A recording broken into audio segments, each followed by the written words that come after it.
So, without further ado, I'm going to introduce you to the man, the myth, the legend, the wonderful politician, MayorWertz.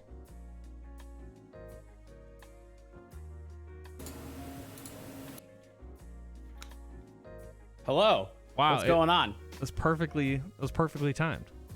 Did that work? It did. Did that bit work? The bit worked. Oh my god, I'm so excited. How are you, Conky? What's good? I'm doing great. Are you lying to me? Are you telling me? I feel like you might be lying to me that it didn't work and I messed up my cue. No, it totally worked. Hell yeah. Like it totally worked. I'm just I'm kind of flabbergasted. I wasn't really expecting that to be like how well that was done. Yeah. I felt it. I felt it in my bones. What's going on? Yeah. What's going on, buddy? Nothing much, man. Welcome on the show. Thank you, first of all, for doing this with us here. Of course. Thank you for having me. I do appreciate that immensely. Yeah. You were the one who reached out and scheduled, so I was very stoked to see that. So thank you for doing that first and foremost. Of course. Well, you said if you want to be on, you got to fill out a form, and I'm a man that likes to fill out forms. I was like, this is the best way. I don't want to be, I did DM you beforehand. And I said, is it okay if I fill out this form? You did. Because I'm going to fill out this form right now. and I did. It was a very relaxing experience. I didn't cry once. Yes. So. Didn't cry once during the form process, which was good feedback. No. Mm-hmm. Good feedback. So for everybody who's like unfamiliar with who you are and what you do, would you mind giving them like a little bit of an intro and like breakdown sort of thing? Yeah, sure. Hello, folks. My name is MayorWertz. I am a variety streamer on the Twitch.tv platform application. When I'm on stream, we do horror games, VR, cooking shows, IRL, whatever I really just want to do. Off stream, I am a comedy rapper, videographer, and improviser. And we are not a cult. That's probably the most thing that's important when it comes to how we do all of this, as you saw in the emotes in the chat earlier and whatnot. So it's very important that we're all in understanding up front, This is not a cult.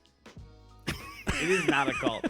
It's not a cult. I was waiting for you to say it. I was like, as long as we understand. You just like looked into the camera. Was like, is he gonna say we are not a cult? No. I want you to say it. Okay. I want you. See, it's a call and response. You got it. Okay. You know what's gonna come up, and then it moves that way. It's perfect. Okay, see? I understand. You do the work for me. It's working smarter, not harder. I understand now. Okay. Well, we're gonna figure this whole improv thing out, I'm sure, through the conversation. So it'll just get better and better as we're going. It's very easy. Yeah. So yeah, thank you again for coming in on the show. As far as like what we talked about previously, I know that like improv's on the docket. We've got comedy. There's sort of like an amalgamation of all this stuff. But first, I want to talk about your name and like how you landed on that. And I feel like that will kind of lead us through the rest of the conversation. Because MayorWertz, like I don't know any other mayors on Twitch. Did you like do research into that to see how many mayors were like, or different mayors are on Twitch that aren't politicians? I don't know. I had this name before Twitch, before I started twitching. Okay, so what happened was I used to go under a different moniker, MC Cool Whip. That was my old rap name. So like that was a problem because of branding and labeling and stuff like that. And the real, stake in the heart there was I did a series on YouTube called Kyle Reads 50 Shades of Grey, where I read excerpts of 50 Shades of Grey in front of a fireplace, and I have a robe on and stuff like that. And I got a bunch of DMCA takedowns from the publishing company. So I said, well, if they could just get me just for that content, I should probably just like wipe clean. I'm about to hit college. Like I'm about to go into media school. Like I gotta cut this. I gotta put the kibosh on that immediately. So I thought when it comes to names, it's important to have authority.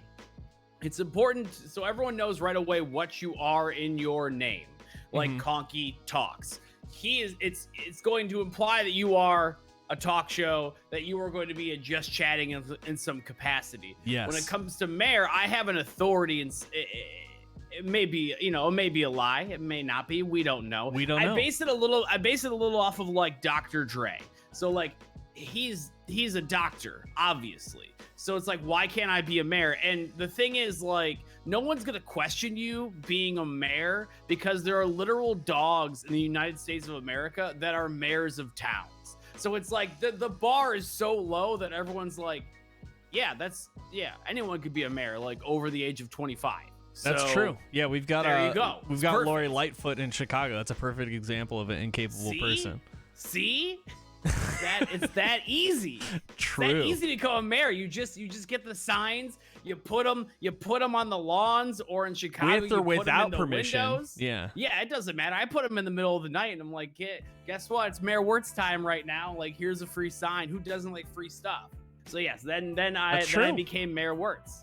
I just started rapping under that moniker, and then when I got on Twitch, obviously no one's going to have the MayorWertz because the Wertz is my last name. I didn't just make that up. I'm not that creative. Okay. I was like, maybe the Wertz part is like, its own thing. It just shows that I'm German. That's just all it says right away, that I can eat many bratwursts. That's about as far as it goes. Okay, that makes sense. Okay.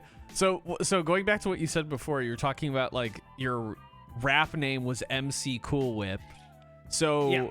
the rap career, was that like, well, first of all, how did you get into rapping? Like, how did that occur? Was it just like something you're like, I would like to do this, or what was the inspiration for you on that? Well, it was a combination of, I saw people rapping on the internet about things that I knew about, which were video games and internet things. But then also I was failing science class because I'm not a very smart individual. Same. I can empathize. So, and they said you could do extra credit, but it has to be something creative. And I'm like, I saw these people online rap about science. I'm like, I could do that. I can rap about science. I listened to rap music my whole entire life. Are you kidding me? So I did that, and I passed with like flying D's. And I'm like, perfect. Nice. I can keep doing this. I'm having a great time. I found a community online. They were called Rhyme Torrents, this genre of rap is called nerdcore hip hop. So it's just nerdy subjects about video games and computers and hacking and whatever you want it to be, as long as it is in that realm of a pop culture thing. You could identify as nerdcore. And I fell into this forum because guess what? Forums were still a thing back then. And and now I'm here still doing more. I'm doing comedy stuff now, not so much about video games very often. Yeah. No, that's really cool. Yeah, the whole like, I don't know, the internet culture aspect of forums is really interesting because it was like Yahoo Answers and like all those. Everybody like looks at Yahoo Answers as like a form of forums, and yeah, that's the case. But like before, we had Facebook and social media sites and all this stuff. There were, and I feel like I just need to break this down because there are people who lived through an era where like that doesn't. Yeah, you that guys didn't go through forums. Yeah, where like you didn't literally pick out an icon. Yes, Nothing. yes, you didn't pick out an icon or anything. It was like heavily HTML, like Git written. It was completely anonymous. There was no way for you to like know who the person was or like their email address or anything like that unless you were administrator. And some of these forums didn't even require email sign up. You would just create a username and then you'd be good. And I know Reddit was like that for a long time, but two-factor authentication. Yeah. It was the Wild West back then. Yeah. There was barely even one-factor authentication. It did not matter. You found a username that you could use in that forum. It's yours, buddy. You put an icon of a dragon. You put a cool quote of like, I don't know, 1984 from George Orwell. It didn't matter. Yes. Everyone just believed that you were that person. So. Yeah. So you found like a community online for nerdcore hip hop. Was MC Cool Whip the name? Like that's where it started? You were like, I'm MC Cool Whip now? Yes. Okay. So you did that right specifically for a science project? And then like was the involvement in the online forum and group that you like got in contact with, was that what solidified your pursuit and to continue doing that? I would say yes. Because I found people to bounce ideas off of, and I found a place where like I was understood, which I feel like is such a big thing because like none of the people I hung out with in high school did anything creative at all. They just did computer stuff. We played video games. They're still great people. I still talk to them, once in a while, and I still hang out with these people. But they just, I never found in high school a creative group of people. Maybe one or two that were in show choir, but like, I don't know if you ever met any show choir kids in high school. They're unbearable. They're singing all the time. They think they're in a High School Musical, and they're like dancing in the hallways, and you're like, I don't want to deal with it's this obnoxious. right now. Like, okay, I'm going through puberty right now. We don't need to add more attention to me. I would really appreciate if we didn't do this. That would be great. Yeah. I tried to avoid those people because they were so awkward. I'm like, wow, like, even the nerd in high school, I was like, get a load of these guys. Like, that's like we knew the ranking, and that was okay. You knew where the line was, and you were like, okay, we don't cross this line because this is too much attention, and I'm already getting too much. Yeah. Okay. And it's like it's a lack of self-awareness as well. It's like, well, you're running down the hallway, dancing and singing, and everyone else is just trying to live their lives. Yes. It boils down to like, even like the anime kids or whatever, like Naruto running down the hallway. Yeah, like that. Like, you're disrupting. I never wanted to be disruptive. I was very much a goody two shoes. I've learned is that like I never skipped class. Like, none of that, because I just didn't want to I didn't want all eyes on me in that situation. Yeah. And even the anime kids, they did the Naruto run. Is that how you? Yeah, Naruto. That's how you pronounce it, right? Okay. Naruto? I don't know. I think so. Naruto. I could go ask my fiance with all the anime books behind me. Mangas. That's what they're called. Mangas. But yeah, those kids would like screech and they would like make loud noises, and I'm like, why are you doing this to yourself? Please. I hope there's somebody that's like watching this that's just like screeching right now because of. I know. They're probably smacking their desk, and they're just like, it's manga, this garbage person with the chest hair. Yes. What a monster. Okay. So that was So comedy rapper, internet forums kind of solidified your pursuit in that. You didn't have any like creative influence, but on the internet, for the most part. Did you end up meeting any of those people you met on forums? Yeah. You did? It was awesome. Okay. So my parents were super cool. Tell me about it. Yeah. So there was a music convention that was happening in Florida right when I turned 18 called Nerdapalooza. It was in Orlando, Florida. It happened for many years. Nerdapalooza. Okay. I have been talking to these people for like a year now, nonstop. Phone calls, Skype calls, like playing video game. Like, these are my friends, but I've never met them in person. And I got offered a place to stay down there by the organizer. His name is John. And the rule was my parents had to talk to him on the phone before I went down there to make sure he wasn't a creep. And they trusted me. I don't know why they trusted me, but they knew I had a good head on my shoulders. But that's a big old head. That for sure. Like, so just to kind of lead into part of the conversation we talked about, like your parents and influence on that. Like, it's absolutely astounding, especially in comparison to me. Yeah. Just because my experience was the complete opposite. It was like, we didn't get internet until I was a teenager. And even then it was like, you can't use this computer because it's a work computer and the internet is dangerous and strangers are dangerous and don't talk to strangers. But you had the complete opposite of that experience. Yeah. It's definitely a yin and yang situation. I feel bad. I feel bad telling you about this because I'm like, we have different upbringings. You can't compare traumas. This is like this is like a beautiful thing for you. Like it's how you became MayorWertz. You know? So like this is what we're trying to do on the show. Like, we want to figure that out. So continue. So it was going down Nerdapalooza, and the other thing was we went on a vacation to Florida maybe like 6 months before, and my parents always do this thing when they go on vacation. We were kids where it was every child. I have a younger sister. Each child they could do one thing that they want to do, and as long as it's not we're all in agreement we should go do this for the child. And my thing was like, I want to go see one of these nerdcore shows in Florida. It's happening this weekend. We Wow. rented a car, and like they met my father, and my dad's like, oh, these are like normal people. And I'm like, yeah, these are just internet people.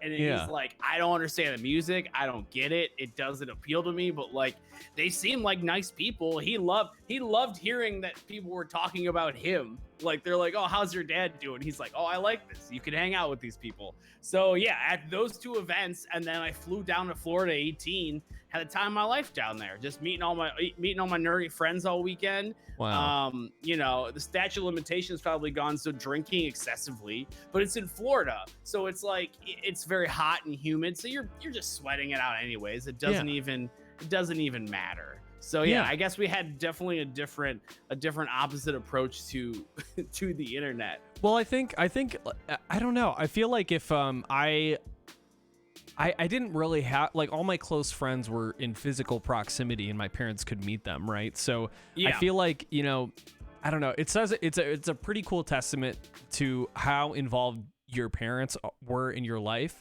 by not only trusting you with the information that you were giving them. Like, I want to meet these people that I've met online. I've been talking to them for a year, like, and renting a car and going with you and like having a phone call with like the person who organized Nerdapalooza. Yeah. I don't know.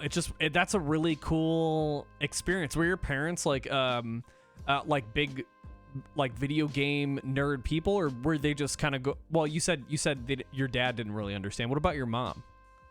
My mom didn't get it either, but okay. I grew up playing video games with my dad, and sometimes with my mom. She likes the music games, so like she likes the Guitar Hero, the Rock Band, like that's her realm of things. She's very, very into music. My father is too, but not in a different way. But he brought me up with, you know, Punch Out and Duke Nukem 3D and Mech Warrior and you know, eventually Call of Duty, and like, you know, I feel like I got to give them a lot of credit. Like they always knew that like whatever I'm watching it's very clear that it's doesn't exist and I shouldn't be doing this. Like they bought me GTA 3 when it came out because they heard it was a really good game, and not, you know, they cared to a certain extent, but they always trusted me to know. But also at the same time, I always had really good grades. Like I was like, I'm doing good, so let's compromise a little bit. Like let's keep the kid going. So I don't know, how did you do in school? For me, I was a troublemaker, and I mean, just to be completely transparent, I grew up in a very abusive household. So it was like, gotcha. Yeah, not very like happy all the time. I used video games as like a escapism. But it wasn't like a like I wasn't living. You know what I mean? It wasn't like one of those situations. I was allowed to play video games and hang out with my friends, and then like in my teenager years, once I got a car, there was obviously more freedom with that, with curfew and stuff. Yeah. But it was never like, I don't know. It wasn't I would say like most of the things that like I cared about and learned about and all the stuff that like I wanted to do was all my own, and I wasn't really left to do it with my parents. My parents were just kind of completely different. Like my mom listens to Bon Jovi and like works a lot. And my dad's an electrician and he doesn't know how to use a mouse and keyboard. You know, like, and he's not old. Like he's like 53. He just like He just refuses to learn it.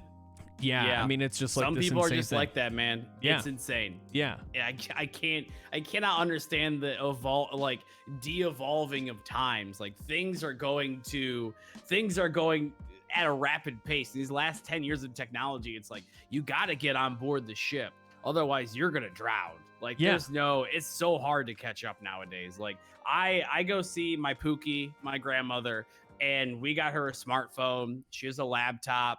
I installed a new printer for her last week. Like she's playing games, she's sending me pictures. I'm like, good for you. Like, but you got to keep up with it. Like it's so to be behind in those times is it's weird. Yeah. My dad actually uses a smartphone. It's the one thing that he like I don't know. He uses it Can understand. Yeah, he can understand it because there's less barrier for entry. There's no mouse and keyboard peripherals or anything like that. It just works. You can. It's in your hand. It's mobile, and you can literally touch it, and it does stuff. Yeah. So it's super accessible. So like, I feel like that's been a big thing. But yeah, video games and I guess like my unique upbringing and like where it came from was mostly from my friend group. Like my friends. The friends that I grew up with and like really solidified like my teenage years with were family, like my family's friends that they went to college with and grew up with. And so all their kids like hung out. So that's kind of cool. Yeah. So it was like me and 7 dudes who were just like really into metal music and video games. And we would just like hang out and stay up late and stuff all the time on the weekends. But it was never like it was never like I never had like the encouragement from my parents in the way that you're describing. That's really it's a beautiful thing. I'm very happy for that. Oh, thank you. I should call them tomorrow and tell them all the nice things you're telling. But I mean encouragement is something towards it. I think it's just more of like reward to make sure I'm still doing good in school. I think that was like the main thing of that. Like, he's doing good. Let's make sure. Let's encourage that. Let's move upon that. And I was doing bad. They would take away. Like, I spent all summer trying to earn a computer, and like once my grades dropped for any reason, they would pull that power cord. Like they're like, no, this is not what we're doing. Like you should be focusing on school. So wow. They were very strict. They're very strict about that, and they were very stern, which is good. I feel like that's a good quality to have. But they always knew about shelf life too. Like I did sports. I'm always okay at sports when I was a child, but like I also didn't really like sports that much. So they were like, as long as you finished your season, you could be done with it. You could do the baseball, and you may hate baseball, but you have to see it through. I think that's what they wanted to instill in me more than anything else. Yeah, commitment. Like, even though it sucks, but just deal with it, man. Yeah, but you were like, I want to do it, right? So you want to do it. You bought the equipment. You're like going to practice, and it's like now you're in it. Like you made the decision to do it, so you have to follow through, Exactly. You got to follow through, and then at the end of the season, guess what? MayorWertz does not like soccer very much. He'd rather do anything else. It turns out running all the time is not that fun. I thought it would be fun. It's tiring. Yeah. It's not very fun at all. And I want to sit on the grass. Like I just want to sit down for a little bit. That'd be I want to be one of the parents on the side, like just watching everybody play. They were having a great time. They had food. They had comfortable seating. They were all giggling and laughing. Like I got to, some of our nieces and nephews, they're very young, and we went to a game maybe like a year and a half ago, like before the pandemic, and just being on the sidelines watching kids play a game. I'm like, I'm having the best time of my life right now. Are you kidding me right now? I don't have to play the game. I get to drink eat whatever I want, and I laugh and like don't even have to really care about the game. No one's really paying attention. It's fine. Yeah, like it's a good feeling. I recommend it. I recommend going there if you know the kids. If you don't, it may be a little awkward, but there's got to be an in between. So yeah, I feel like you play for the first season, right, or the first whatever. I guess it would be the season, right? And then like the next season, you're just that kid on the sideline cheering on your friends. Yeah. It's a good feeling to have. I like you already did it. You already went through the muck. Like let's cheer everyone else on so they can get out of the muck so we can go play Counter-Strike Source later. Like that's the way to do it. That's awesome. Yeah, I like that. That's a really it sounds like you grew up in a very like loving, caring household that reinforced the things that you wanted to do, gave you like that whole follow through mentality, but more importantly, supported you in the things that they didn't even understand, which is I think like a really big thing about having a child. Like I don't have a kids or anything. I've got a dog, that's the closest I've got, but that's still a child. It still requires most things children do. Yeah, I would agree. It's but when it comes down to like I can't show the same amount of care about this rope monkey that like my dog cares about. It's Yeah. like, yes, I love this. You know what I mean? But this is everything to me. This is everything to me. Yeah, I just want to support you. I guess I could do that. I could do that. How old's the dog now? He's 4. Yeah. Okay. And we adopted him when he was 4. So Yeah. yeah. It was rather recently, wasn't it? Yeah. It's gonna be 3 months at the end of this one. I think you have to post more pictures of the dog. Yeah, I feel really like, am bad about I feel like taking you don't photos. post, and I know. It's a habit you have to get used to, and it's something that I do as a videographer where I'm just like taking photos of dumb stuff. I may delete most of them because I don't really care, but I'm trying to get into that zone of being like just posting it and just having it because people just want to see animals. It's like, true. I hate streamer Twitter, but I like streamer Twitter when they post about their animals. That's true. Like, that's what I care about. I don't care about your dumb hot take that's not a hot take. It's lukewarm at best. I want to see what your dog's up to. I want to see what your cat's up to, man. Like, yeah. Show me your cat. I don't care about it. Yeah, show me your cat. I don't care about what you're playing on stream. I want to see what your cat's up to. It's important. I agree. Yeah. So with your parents, with encouraging you to pursue this stuff like Nerdapalooza, did you get to play any shows at Nerdapalooza, or were you just more like participating? I did. I started play. So like the first one I went to was 18, and then 19, 20, and 22. I played in some capacity, whether it was a pre-show at a comic book store or like on stages. Just like in all honesty, like I could have just gone every single year and had a blast and just be with my friends. It did not matter to me. That was like, in my mind, an added bonus. Is like, cool, I get to perform in a location I normally don't, in front of my friends who were all very encouraging. Like it's a very nice feeling. But yeah, I like just hanging out and like going to hotel parties, and like that was what you did till like 5 o'clock in the morning. You drank and you hung out with friends, and then you got kicked out of one hotel room, and then you went to another hotel room. Like that's just what it was. That's super unique. So when was your first one again? When was the first time you went to Nerdapalooza? 2008. Sorry, when I said 18, I messed that up. 2008. 2008. And then how many do you go every year? Is this like a continued? It stopped in 2012. That was their last one. Were you going every year though after you went in 2008? Yeah. Okay. The only one I didn't go to, I only missed one, and that was because my cousin was getting married. And then I still hold it against him because he got divorced and remarried.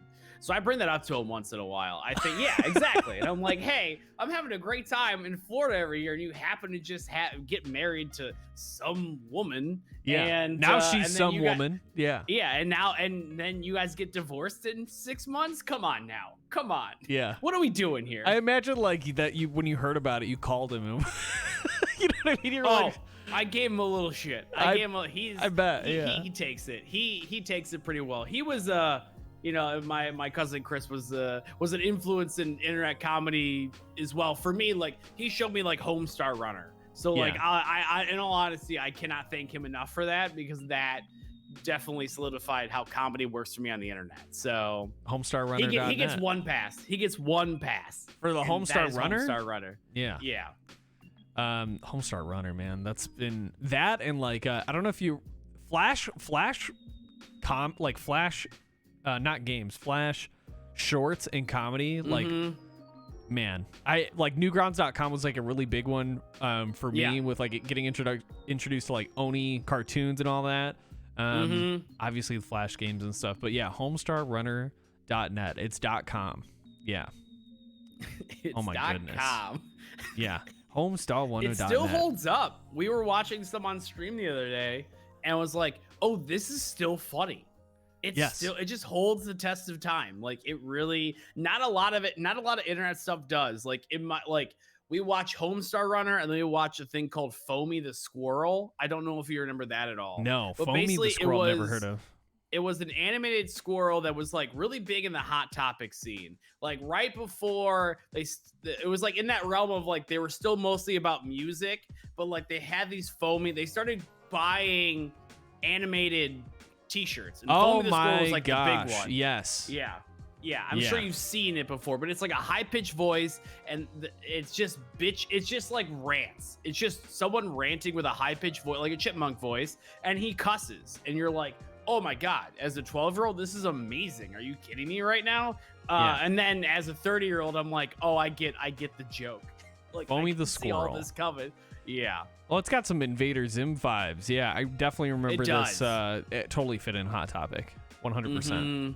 Amazing. Yeah, next to the Gurr t-shirts and stuff like that. So okay. So I guess like with your internet, when you were growing up with the internet and your parents kind of letting you have a sort of free reign, like they trusted you with that sort of thing. Like how, I mean, it started with the comedy rap career. So when did MayorWertz happen? Like what was the time when you went to Nerdapalooza, and then did you get to perform as MayorWertz beforehand, or were you MC Cool Whip for like the whole? I was MC Cool Whip the whole time. Wow. Okay. Yeah, and then I think when I was like 23. Yeah, 23 is when things kind of changed over, slowly but surely, kind of thing. Okay, and then was the improv aspect of this, like improv comedy, was that around the switch with MayorWertz? No, it came a little later. There's still a lot of growth to do. I would say about 2 years later. Well, my timelines are a little messed up. I think the pandemic kind of screwed with my head a little bit of when things happen. So if things overlap during this talk right now, please excuse me. But it's not like I'm gonna like shake you. Like I know. I try to be accurate when I can. Yeah. Because I'm often not right as a person. I'm often wrong about a lot of things. So I want to be right about my own history. But yeah, it was. I think it was around 23. I turned into MayorWertz, and then I think it was like 24, 25. I started doing the improv thing. Started taking classes. Okay, and so what was the inspiration for that? Was that like in part by your parents or like internet culture? Like, what was the inspiration for getting into improv? It was Whose Line Is It Anyway? That was like a huge thing for me. Phenomenal show. Oh yeah, it was that, and it was Mystery Science Theater. I know that's not so much improv, but they shoot it and edit it. They shoot it and edit it like it's improv. I think a lot of it's written down script wise, but at least some of this stuff's got to be improv. Yeah. So it's those two things, and then I randomly came across an ad that said like my local performance art center was doing improv classes. I didn't even know that existed. Didn't even know that was like a thing that you could do. And I'm like, well, I gotta see what this is about. Like, I thought it'd be a great idea. Why not? Let's meet some other comedy people. Because I was still new to comedy in Cleveland at that time. So I didn't really, I would go see stand-up, I would go see local stand-up, but I wasn't like involved at all. Do you ever go out to see like stand up in like Chicago or whatever?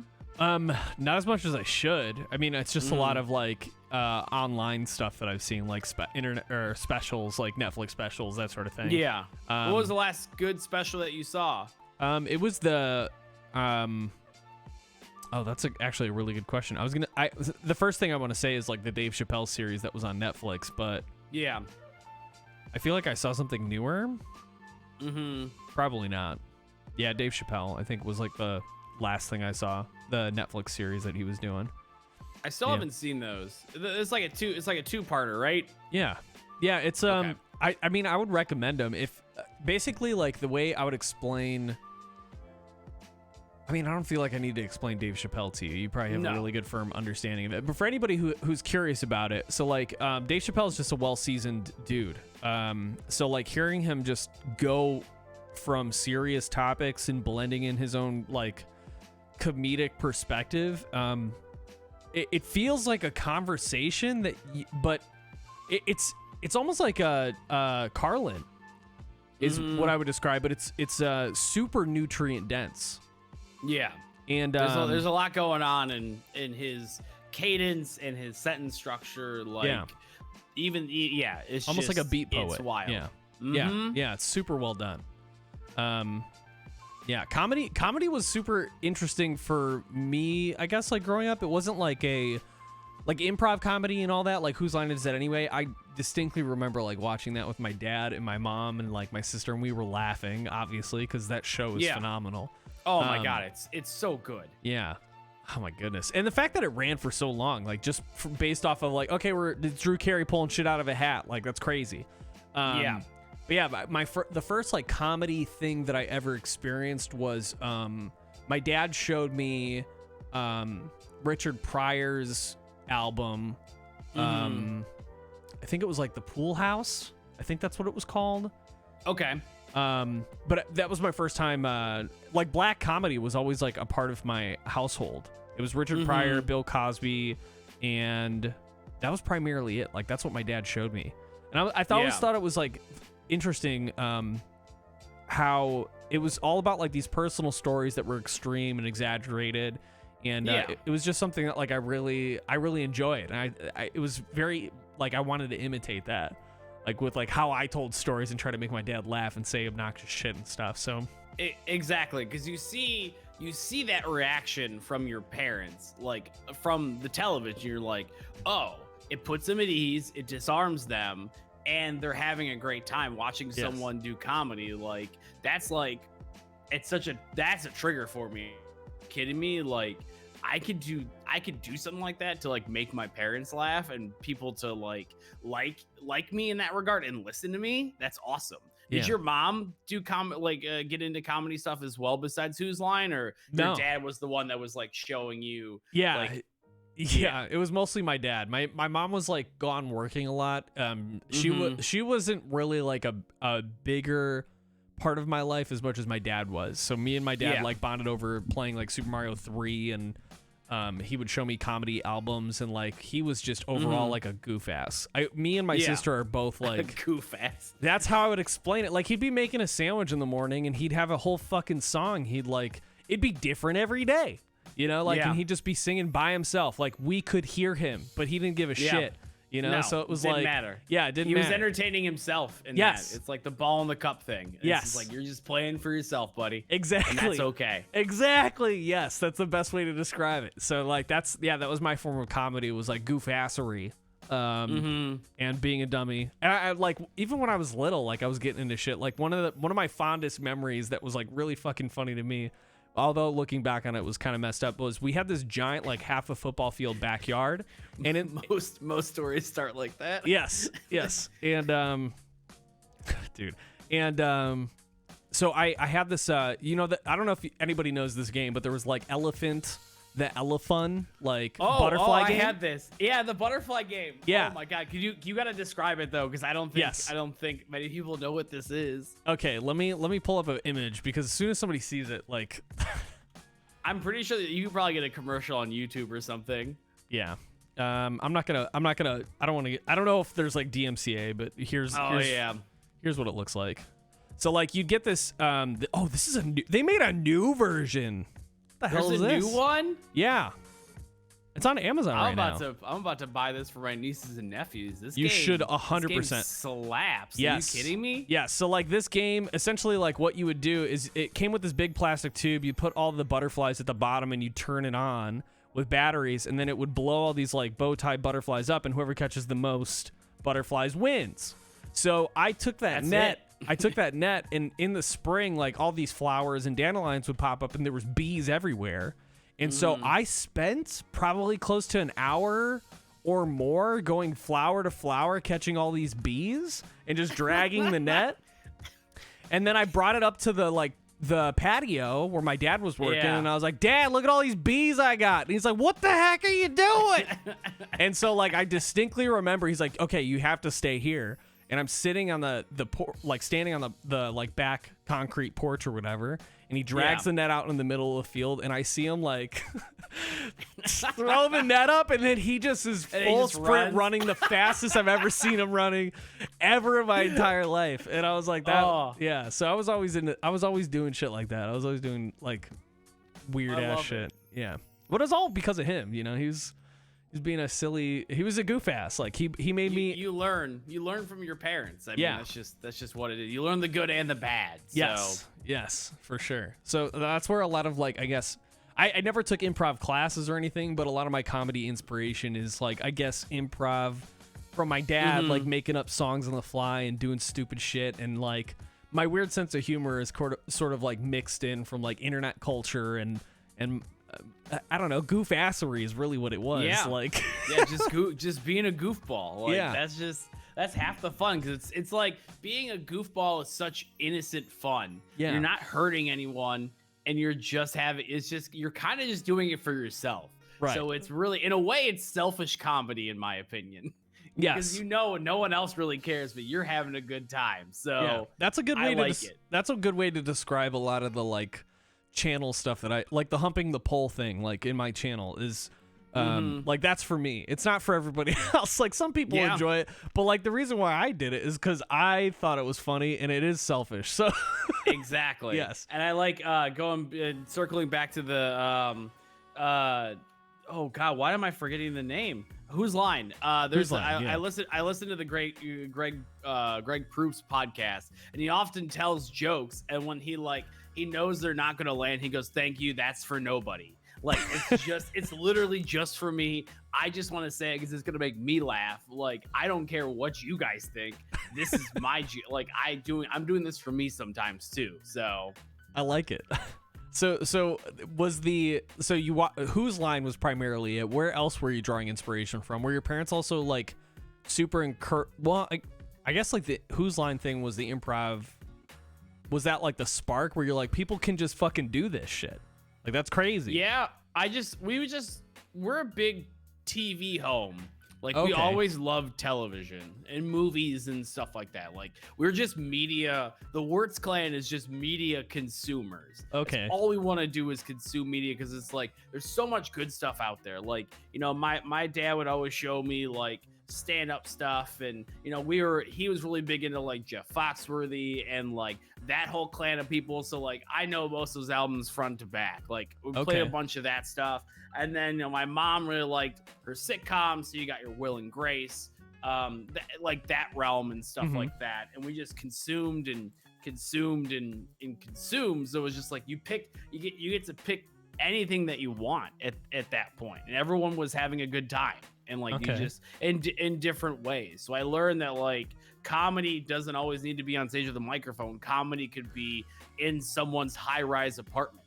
Like it doesn't matter. And like I think that was a big thing. But I think the biggest thing once again was just seeing that advertisement. I don't even remember what it was, if it was in the paper or if it was just like down the street, but like seeing them, like, you can take classes for this, like, because no one's ever done, and no one that I know personally like does creative stuff in my upbringing. Like my parents weren't like that. Like they just didn't really, they like to consume and they didn't like to do it. That's nothing wrong with that. But like I never had that thing to know that I could do something like that. And I just found that advertisement. I'm like, I gotta see what this is. Even though if I suck at it, like, you know, I gotta try it out. Like, why not? So and here I am being an improv boy. You're doing it, Peter. Yeah. I'm doing it. So the improv aspect of it, like comedy aspect, being that your parents were like super media people, I'm assuming you guys obviously indulged in this stuff together. It was like a family thing. Was this like during dinner, or like was there specific designated times, or was it just like accepted that if somebody was watching something, like at any point everybody could sit down and like enjoy it with them? Yeah, it was always like pretty much an open invitation. Okay. I think in high school it got a little segmented because I started as a white male into film. I really got into in like indie films and like Garden State and I Heard Huckabees and stuff like that. And like my parents were like, this isn't good. Like, this is, sorry, but also at the same time they always took me to it. So like my dad went to go see Little Miss Sunshine. Yeah. My dad took me to go see Little Miss Sunshine. He walked out. He goes, I don't like this, Kyle. I mean, Mayor, I don't like this. This is not good. And like he took me into point. Like they wanted to give it a shot because they kind of wanted to relate to their children. but oftentimes that meant like they kind of had to suffer. Like my mom will always complain about taking us to go see like the first Pokemon movie in theaters. Same. Because she was like, all right, we're in the back. She planned the whole thing out. She's like, I don't want to see this movie. You kidding me? It's animated. Who cares? She was like, we're going to plan this out. We're going to get the top row in the corner so I could put on a reading light. I'm just going to read a book for 2 hours. And then about 10 minutes in the movie, there was an usher that came up and told her she couldn't do that. And she has never forgiven me for that for the rest of my life. Once in a while, I'll get it. She'll be like, remember when I took you to go see that stupid Pokemon movie? I'm like, yes, I know. I get it. I had interest. My mom couldn't tough it out. She left. She was like, y'all enjoy this. Like, I don't blame her. I don't blame her at all. It's hard. It's hard to be like, you know, as I'm with our nieces and nephews, like they're younger, so they watch all the young kids' YouTube shows and they show them and they're very excited. I'm like, dude, I don't get this. This is just bad. It's bad. Just bad stuff. Yeah. Just don't like it. It's not, well, I mean, I guess it's not bad. It's not for me. And that's okay. Yeah, it's not for you, and that's okay. That's a good way to describe it. So, go ahead. Sorry. No, I was just gonna. So I wanted to ask, like, I know. I feel like I keep talking about your parents a lot, but like, That's fine. They love it. I can't wait to show them this transcript. They're gonna freaking talk about it for weeks. Well, thank you. I'm truly like fascinated on this aspect because like it feels like they were like the driving force in you pursuing a lot of these things. So like, was this something that you were they themselves also funny, like in their own way? Like, were your parents funny, and like that was also like an inspiration for you? Or? I honestly feel like in my life, everyone is funny. Everyone is funny in their own way. Sure. Whether you're an office comedian, you're a stand-up comedian, like everyone's funny in their own ways. I think my parents are very funny in their own ways. My dad's a really good storyteller. My mom just tells random jokes and they're fucking hilarious. I cannot, she is so random on things and her connections, and it's so good to me. It makes me laugh so hard. They've always made me laugh, which is super important because I like that dopamine hit. Yeah.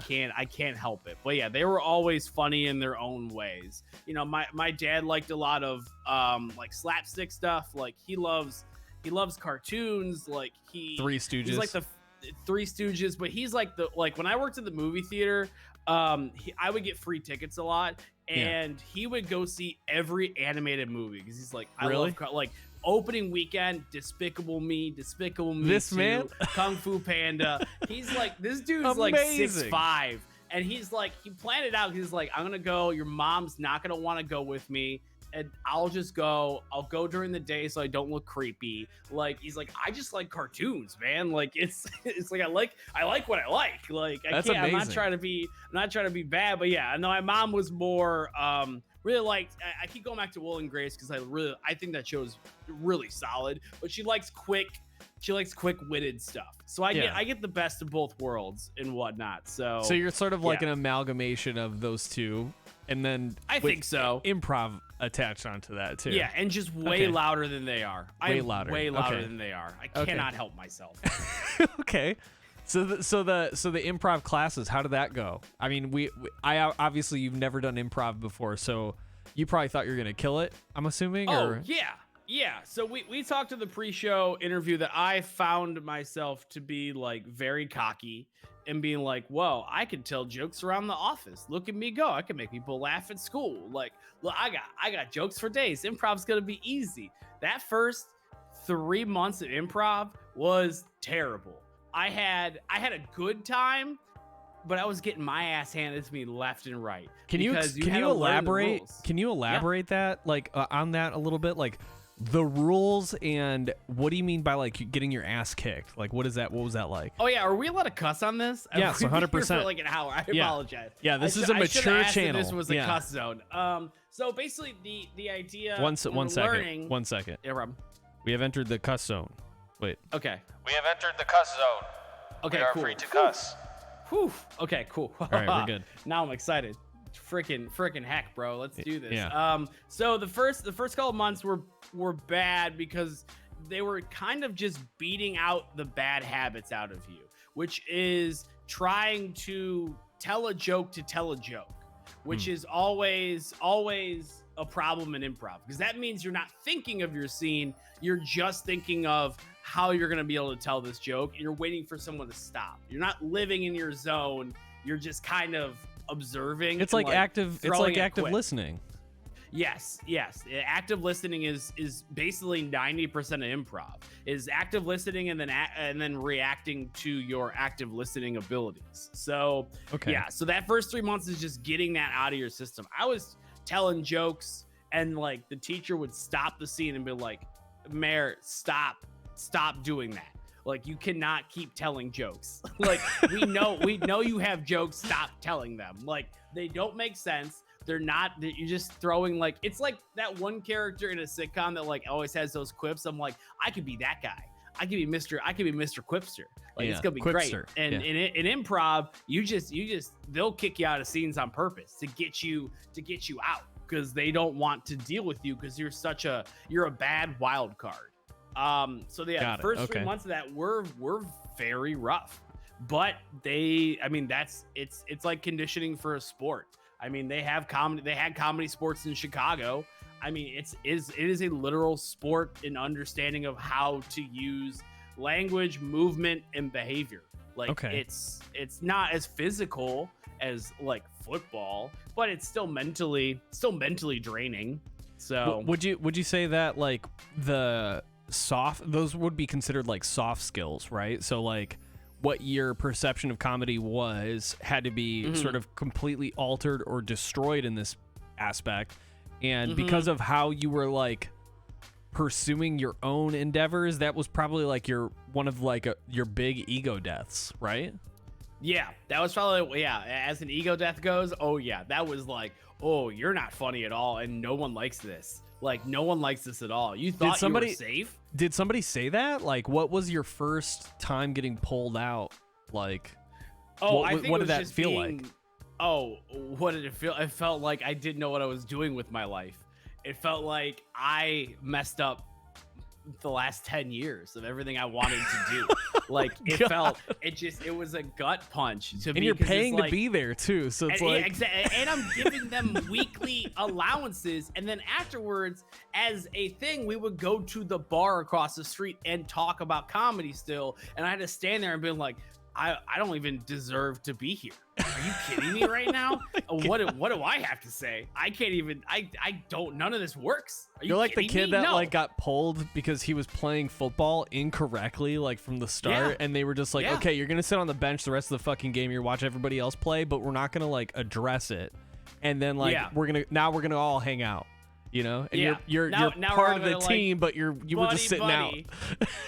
and that has happened to me before in sports. I was on a track team in maybe middle school, maybe early high school, and all I wanted to do was do the what's the one where you jump over all the things really quickly? Hurdles. I wanted to do hurdles, but I was doing them wrong.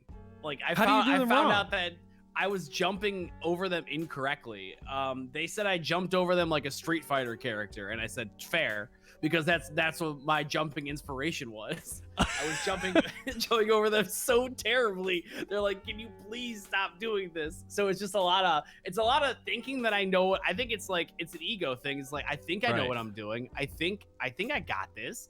And then they're like, no, you don't got this. You don't got this at all. And then let's go talk about it. So yeah, I think that first couple of months was just ego death every single Wednesday night at frickin' 7:00 p.m. for an hour. So I'm gonna have a lot of questions related to this, just because it is fascinating. So like with the improv like ego death. So when they would pull you, would it be like a sudden stoppage? Like they'd be like, all right, Mayor, out of there, swap, and then like you would just never get swapped back in? Like, what did that look like? Okay, so there's different ways of this approach. Sometimes the teacher would often stop it. He would be like, stop it, and then in front of the class, like, Mayor, we know what you're like. He's explaining what I'm doing and why it's not working, which is good because you're learning. But also, I'm in front of a class of 20 people, and I'm like, I felt like I was the only one that was getting yelled at the whole time. Yeah, not like yelled the at. spotlight Yelled at is incorrect. hit. Yeah. Yep. Boom. I'm the only one that keeps trying to tell jokes. That's it. And so there was a lot of that. Sometimes people try to like get me out of the scene by being like, all right, well, it was really nice that you stopped by. Like, have a good one. Like, all right. And then like at that point, because you're yes-anding that situation, which in improv, for those who don't know, the yes and is you're agreeing with the following statement and then you're expanding upon that statement. So then I would agree that it was very nice to see that person again. And then I would also leave. And then I'd probably try to throw a quip at the end because I'm like, well, this is my last opportunity. Because it's like, because you learn improv through Whose Line. And Whose Line is just like jokes. Yeah. But they never told you how they got to that point.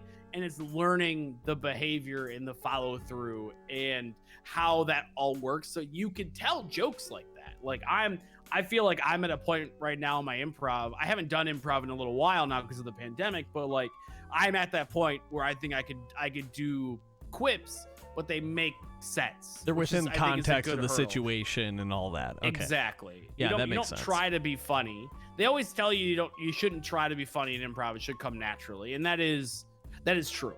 I think that makes you a better improviser.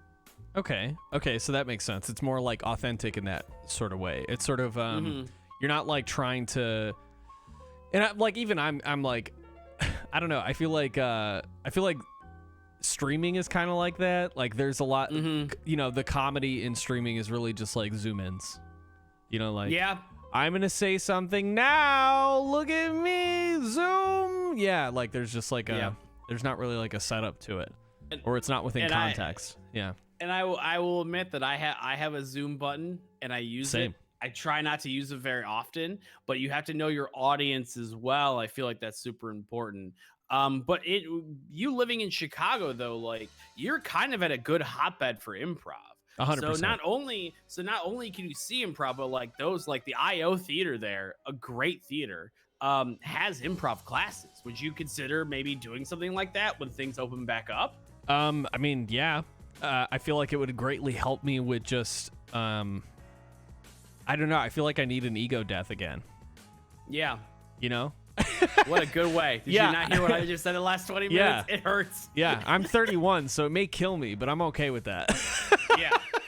I think another thing that really kind of messed with me too was like, because I had been rapping for a while, like, and I've been on stage and I've been doing shows and like, good clubs around Cleveland and whatnot and getting paid for it, and then going to this and doing the same kind of thing and just getting shut down was like, oh shit. I was relying so much on my musicality, my instrumentals, like stuff like that, because like I can't hear the crowd groan at a joke. In improv, it is silent. I've been in terrible improv scenes, I've seen terrible improv scenes, and there's something about watching something being secondhand embarrassed that I cannot find that feeling in my gut any other way. I don't know if you've ever been secondhand embarrassed, but oh my God, it happens in improv. It hurts. It's like, I don't know. I feel like I want to, it makes me think of cartoons every time, like you collapse into yourself until you're like nothing. Yep. Like your arms fold in and like all that shit. That's what it makes me feel like. And you just feel bad because you're like, why? Like, I can't help. It's like, you can't help. And you have to just watch them like commit just problems on stage. Like, I listened to the Conan O'Brien podcast, and like he always talks about him doing UCB, and whenever there was a bad scene, he couldn't help himself but literally put his hands over his face because he felt that bad, and he could not watch someone go through a terrible improv scene like that, and it makes such a hard thing. But you should. But that's important. That's important. I feel like I feel like that's a really important part about just like, comedy in general is you have to put yourself out there in order to be successful. And failure is probably like the biggest part of like understanding what kind of comedy or improv like you're good at.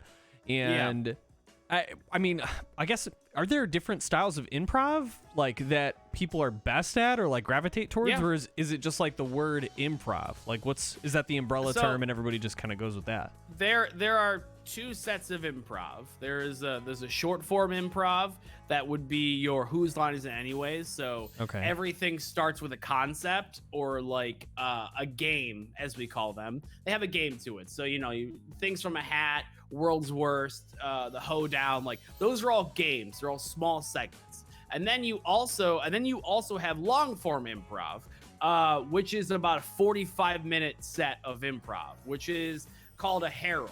Basically what it is a collection of scenes in this 45-minute improv that by the end of the improv becomes a full circle experience, which is in my mind way harder to do and to pull off, and is amazing when it happens, but it fails way more because you're literally working towards it for 45 minutes, and it is I've seen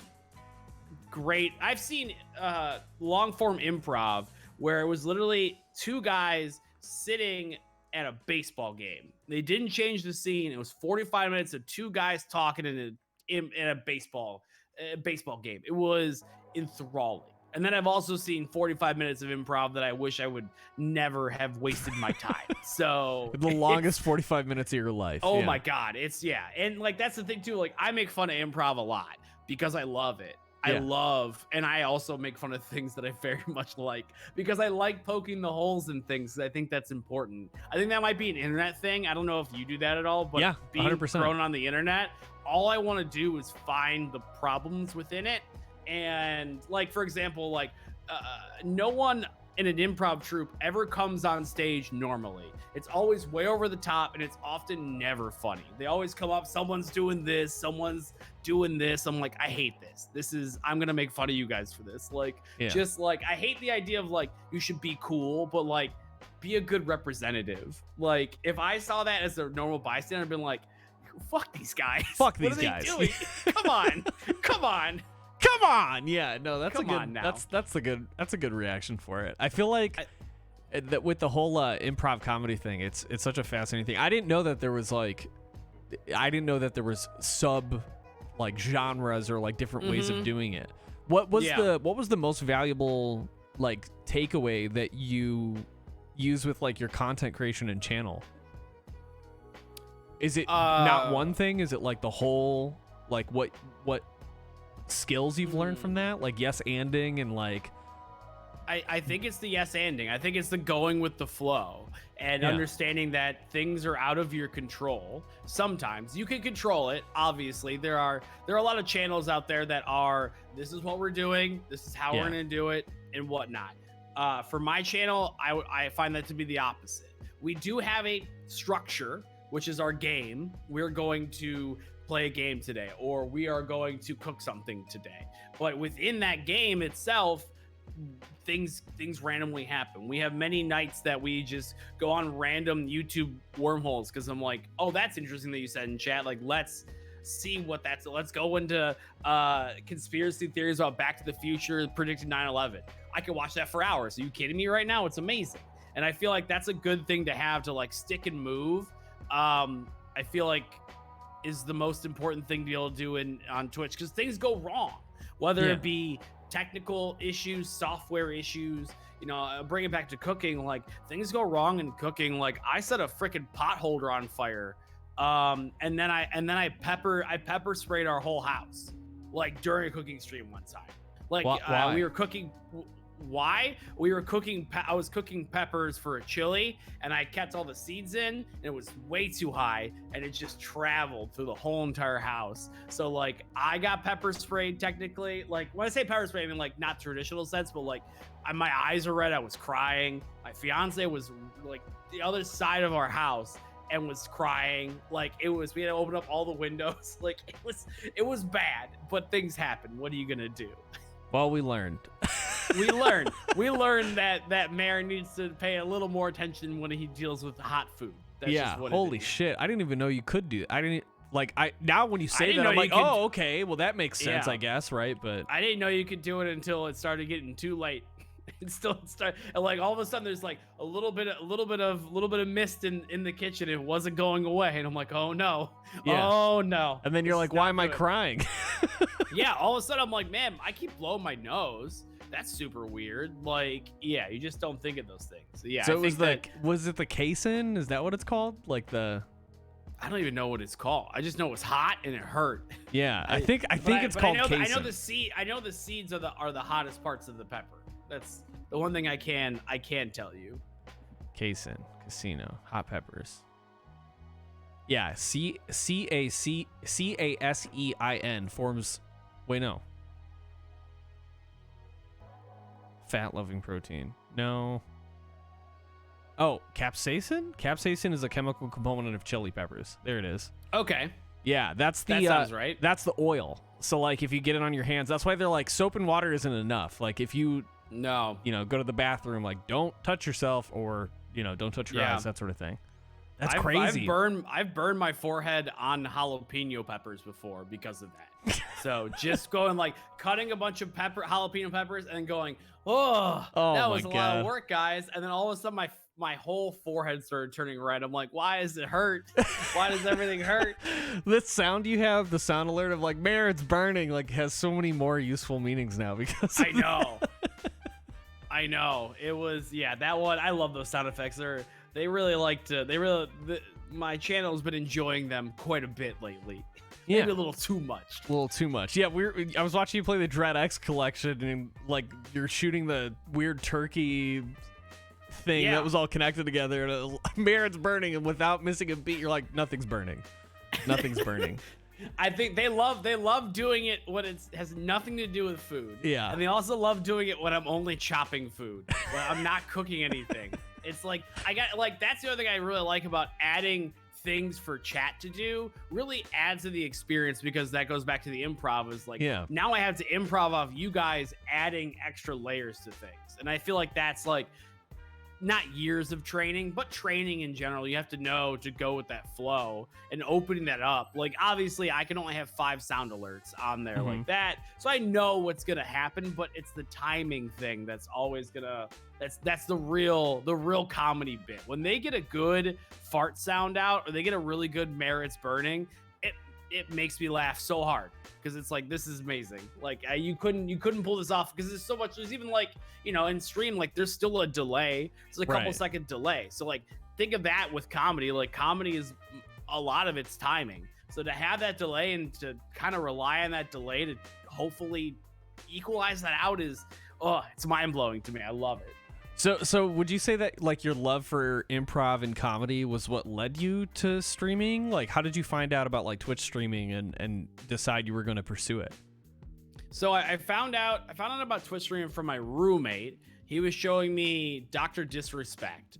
Yeah. And regardless of what your opinion is of him, he's a very good character. 100%. And I'm like, this is incredible. I'm having such a good time watching him just be decent at video games and just really committing to his character.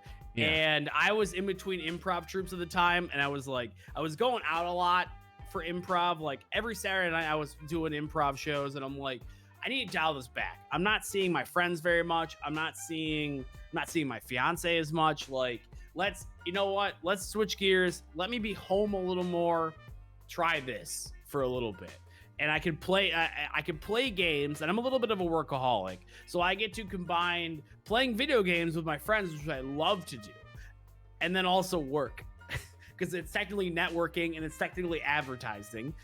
So I can combine those two things into streaming for me. And I'm like, this is the golden goose. This is what I've always wanted. Like, are you kidding me right now? This is a thing. Yeah. Like, and once again, until someone showed me, I had no idea what it was. Are you kidding me? Like, that's not something I would even think would be a possibility. Like, I didn't even watch people play games on YouTube because I just didn't care.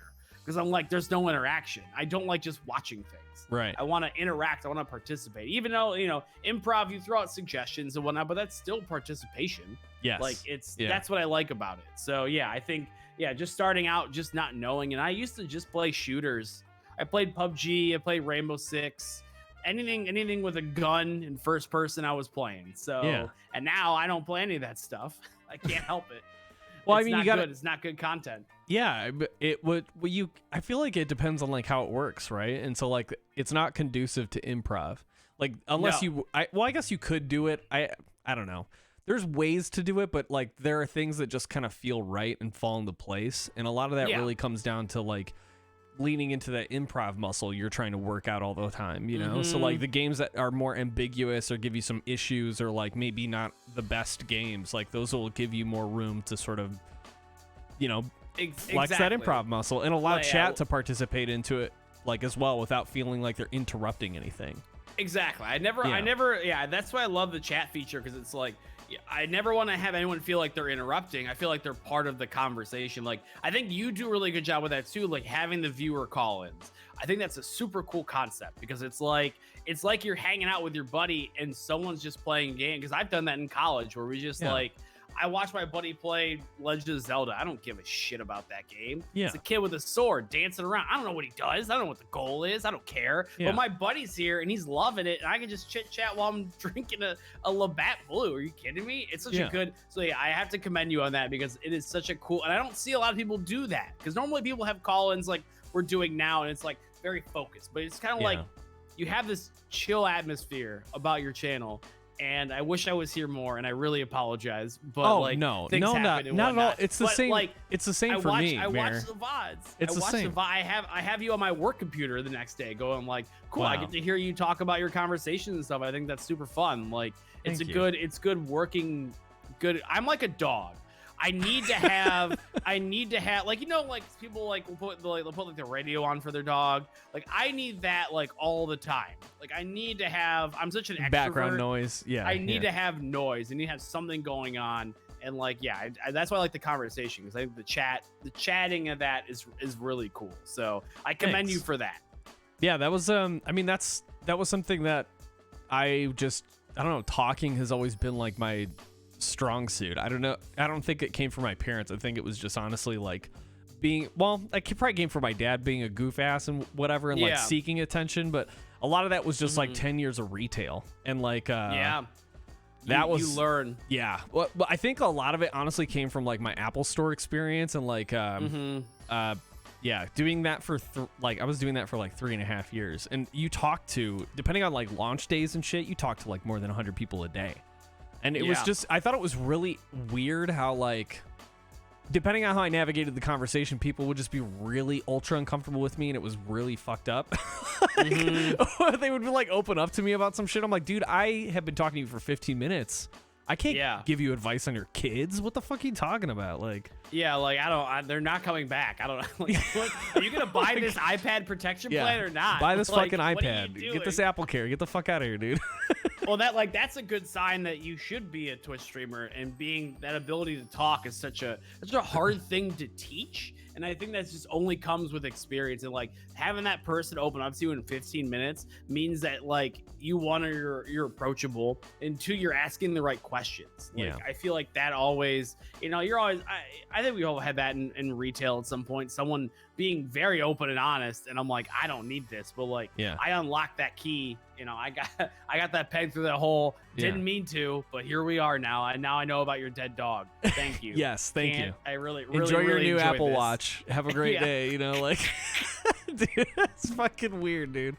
Yeah, there's a lot of wholesome moments and stuff too, of course. But like, I've got plenty of messed up stories that like happen from working that job. And what's one of the worst? Easily the butthole story. Okay. I've told this story before, but we've got new people here, so I'll tell all of you. So, it's about my career or whatever at Apple at this point. I'm like 3 years in, so on the last end before I leave to go to a different job. So I'm experienced as fuck. Like I wasn't a genius. Everybody asked that, but I was what was considered an expert, which is a person that just sells a lot of stuff and is very quick. So I know what questions to ask about like products, and I know how to help people is the bit. So it's around like 8 p.m., which is usually when people would come in. We were located in a mall, and we would have people come in from dinner, because there was restaurants all around in the mall that they would get dinner, and then they would like either wait for the reservation in the store and fuck around, or they would come afterward. And this couple had like dinner reservations, and they were like, hey, super unassuming couple. They were like in their 60s or so, Midwestern looking, and their question, or what they wanted to do, was to have it like what the lady explained to me was like, when we get texts from our grandkids, we want to be able to get it on both our phones. And I was like, okay, I know how to do that. You know, that's something that we can easily set up. They just need the same Apple ID. Super simple. It's just like a settings change. So during this whole process, like the way I'm holding the phone and instructing them to do it is like this. We're looking together. Okay. I'm never holding the phone like this where nobody knows what's going on. And before I do anything, I'm always asking permission. That's the whole thing. Permission to go into the settings, permission to go into an app. And depending on the application, I ask more than once, because you got to be careful. Everybody's had that instance in the Apple store where they asked once, the person said, yeah, no problem. And you open it and then you're like, fuck, you're embarrassed, I'm embarrassed, this conversation's done. So you're not getting that Apple protection plan. You want to leave. So this lady, she explains what they want to do. I'm like, okay, perfect. Is it okay if I go into your settings? Cool. Awesome. Is it okay if I go into your settings? Okay, cool. Awesome. So I set them up both. I get a loaner phone from the back. I text the phone, thinking that they're both going to get the text messages, and he's fucking around on his phone. So like his notification doesn't go off, and she's like, well, like it went off on my phone, but it didn't go off on his. I'm like, okay, cool. So we verify that his settings are fine. His text messages look okay. And then, again, every time before I even open the text message to check if he received the text message, it was like, you know, is it okay if I open your text messages? Are you sure that it's okay for me to open your text messages? And again, we're both looking at the phone like this. Okay, we're both looking at it. No. So I ask her twice before I open her text messages. And as you know, with most smartphone devices, when you open the text message or application, it takes you to the previous thing you were doing. And the previous conversation. Yes. So it was a picture of her. And I know it was her because I could see her hair and there was enough time for it to happen. She was spreading her asshole and he took the photo. And so like I see it and it's like a half, not even a full fucking second. Okay. Ask twice, open it, full spread asshole, go back, and I hand them their phone and I make eye contact with her and I don't say anything. I said, I think I solved your problem. And both of us, like that extra 2 seconds of like eye contact was literally just like, I know what your asshole looks like, lady. Yeah. Wow. I gotta say, I don't really know most people's assholes. I was questioning my entire fucking life after that. I was like, when's the last time I've seen my own asshole? You know what I mean? Did you go on? I would go on break immediately after that. But like, I walked in 30. You know, I need 35. Okay, Greg. I want 35. So I walk in back and I'm sitting. I walk in, open the door, and I immediately sit down, and I'm just like with my hands in my fucking head like this. And my friend Lee, who hosts the Exp Talk Show with me on occasion, he sees me and he goes, "Dude, are you okay?" And I was like, "I just saw some lady's asshole, dude." And he goes, "What the fuck?" And I explained him the story or whatever, and he just like hugged me like I was an injured like person. Deer. Yeah, a deer. Yeah, he just like grabbed me and he was just like, "Dude, take as much time as you need." And he went to go close, so he's like wiping shit down and all that. It was crazy. I was like one of the. Did you get dinner with them afterwards? Is what Bipsy's asking. That's fucking great. That's so fucking funny. Bipsy, that's. All right, fuck you. Okay. It wasn't like one of those like weird like couples picking up a random single at a bar situation. Well, they may have been gauging me. I don't fucking know, dude. I'm not okay with it. Depending on how your reaction was, you could have got down with some AARP members. They were got you discounts. They were so unassuming. It was like, that's the best. Yeah, it was wild. Like we're talking about like at least like right. Like 60s ish with like the Midwestern attire with like a polo striped, like she had like, you know, she didn't even have like a dress on or anything. It was like summer clothes, but it was like what a Midwestern, you know, woman would wear. Like you just, if I just give you that vague description, there's thousands of outfits. I know exactly. Yeah. I can see Jim and Nance pretty and clearly. Nance. Yeah, exactly. Like those are totally names that could have been them for sure. I don't even know their names, but I know what that woman's looks like, and I know what her asshole looks like. It's forever etched into my mind. That's never gonna leave. and I gotta tell you, that's something to behold. That's such a weird. Oh, that sucks. Yeah. Eye of the beholder, I guess, right? I guess so. Oh my god. Okay. Sorry, I said that. That was a great story. That was a great story. That was perfect. Yeah.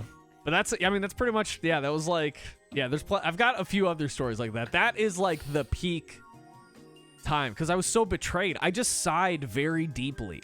Like for that half second, it was just like butthole and then like close phone, give their phone. And I was like, we know, both of you and me know. And we talked about this in chat.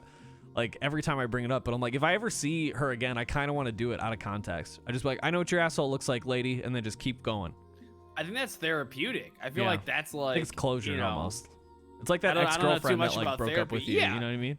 Yeah, you finally send her like one last text message, like this is all the shit you did, and then just like block her number and be like, I'm done skis. Like that's except just, it's in that's person. Your final. Yeah, and I'm like, I saw your asshole, and then like, and then run away. We're like, we're at. No, I will just walk Bread. confidently away. Yeah, at a Panera Bread, drinking their fucking coffee. That's exactly where they would be too. You know. Oh yeah. Did I get closure? I didn't, Foxy. I didn't get closure. So maybe that's on my bucket list. Tell that butthole lady I saw her butthole and look at her husband like, how dare you do that to me? How dare you? Yeah. How dare you set me up? Yeah. How dare you set me up for that? Jesus.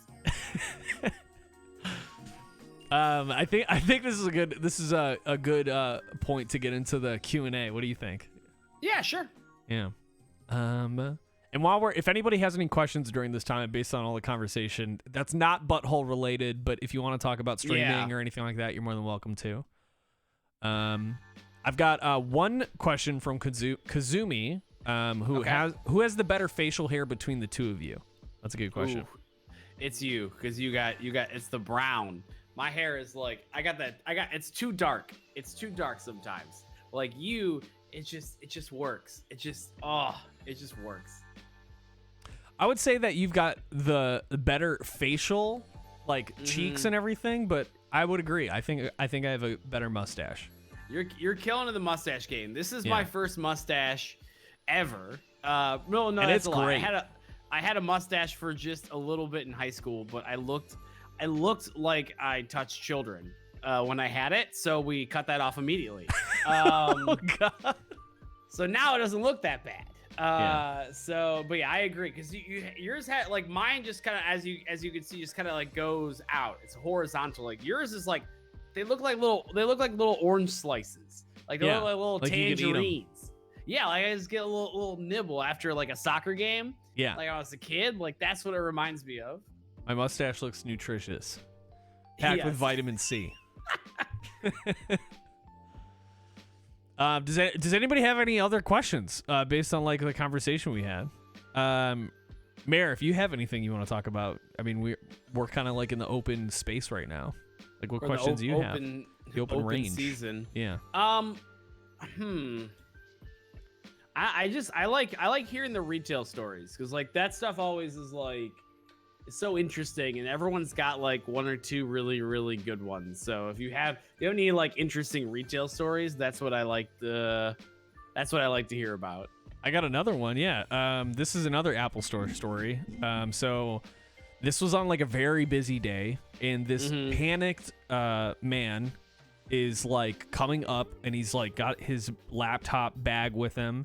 And he's like, I need help. And I'm like, okay, what do you need help with? And he's like, my iPads. I can't put any more stuff on my iPads. And he's saying it like very panicked.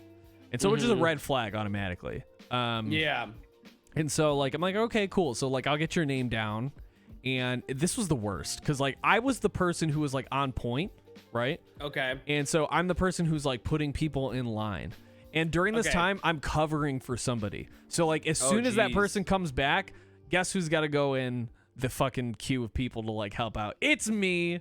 So I'm like, oh, this guy's all red flags. And like, as soon as I finish putting his name in and tell him where to stand, the person comes back like onto point to like take over for me. And I'm like, okay, so I'm gonna go help this guy. It's probably gonna be a while.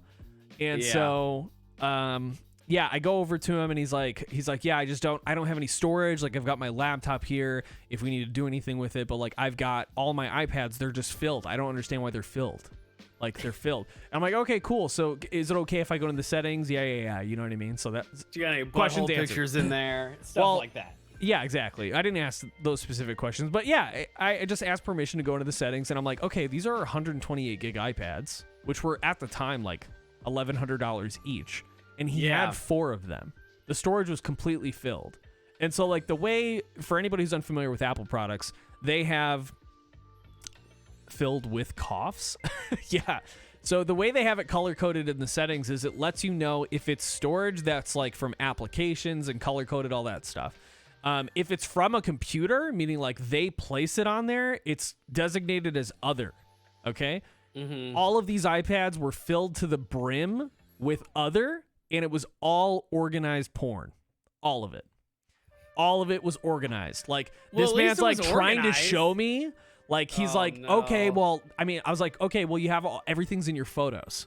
Well, he's like, yeah, I know. And he's like going into his iPad and tapping photos, and you can see like the girl's like picture and like the album organized by name and all that shit. And he starts to go into the albums, and I'm like, sir. No, and I'm like, there's kids here. It's fucking 12 p.m. on a Saturday in a mall. And like, that is not optimal porn watching time right now. It's not sir. time for this. And so like I'm literally like taking the device from him, which is like, okay, I don't know where these have been now. You know what I mean? And I'm like closing the apps and giving him his iPads. Yeah. And I'm like, he's like, you need to help me. And I was like, I cannot help you.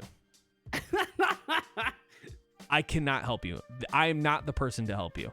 And he's like, but I need help. And I'm like, you do need help, but not here. You cannot be here. And he's like, why not? And I'm like, there are children here. It's Saturday. Do you not see all these people around you? The stuff that is on this iPad is not appropriate to be in this space. And so like, it didn't like take for a couple minutes. Yeah. And that's when I realized I was talking to somebody who just like he just didn't have that conversation with people like ever in his life. And I'm the person, the Apple Store employee who doesn't get paid enough to have the conversation with them right you're there. Like, I don't know. This is not worth it. Going on break again. Yes. So I break. was flabbergasted. I was like, if you really need help, what you need is an external hard drive, and that's where you should be putting all this stuff, and not on these iPads. Like, if you're really serious about, like, you know, clearing the space, he's like, okay, thank you. And I was like, I will sell you this hard drive. You cannot do this shit here. You can't do it here. Yeah. I'm not gonna transfer anything. Also, why did he have 4? Do you ever get why he had 4 iPads? My guess is that he filled the first one up, and he's like, I'll just buy another one. That's terrible. It is terrible, but that's my guess. That's so expensive. Did you take his device away? No. Like the only time, so just full transparency for any. Yeah, I know, dude. $1,100 at the time, and he had 4 of them, and like he probably filled them up. He filled the first one up. He's like, well, I guess I got to get another one, and he just bought 4 of them. They were all different colors. And I was like, dude, at least you're organized, right? But so they're color coded for his mood and day, probably. I have no idea. Or genre. I don't know, but I washed my hands for at least like 15 minutes. Yeah. Yeah, I'd be screaming. Yeah, that was the second like thing that pops into my mind. But yeah. Did you take his device away? Yeah. So like that question, no. Like you can't. It's porn, so we can't confiscate a device if it's like, you know, child stuff. That has happened, unfortunately, like while I was working. And you call the police, and then, you know, like that's a really fucking, that's a heavy situation, because more often than not, they're there with their family, and it's like, now your dad's getting arrested or your mom's getting arrested, and they're like, that is, and we know why, like, and it's really messed up. Especially when like when the computer or device is taken in the back, and like we have to work on it, and it's just like, well, we weren't intending to find this, but like there it is, you know. There it is. Like you agreed and whatnot. And I will say, as a person who used to work at Best Buy, not in the Geek Squad, I just sold computers, but I know that Geek Squad has a tendency of finding all those files, and the good and bad ones. And they will take them. So be very wary when you go into Geek Squad. Yeah. They love photography. Ugh. Yeah. Ugh. It's really gross. Blah. Yeah. I mean, if y'all want a wholesome story, I had like one of my first like setups, or like my first iPad setup, was this older woman who she bought an iPad like a couple years prior, and it was like an older iPad that like was still in box and wrapped. And she just came into the store one day and she's like, I'm looking for help, to get this set up. I was like, oh, this looks pretty old. Like, can I ask like why you're coming in to get it set up now? And she goes, well, my husband passed, and this was his gift for me the year he died.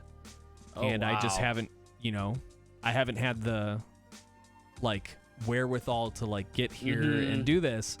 And so we set up her iPad and like set up a Facebook account, and her first Facebook profile picture like ever, creating a Facebook profile picture account, was with me in the Apple Store.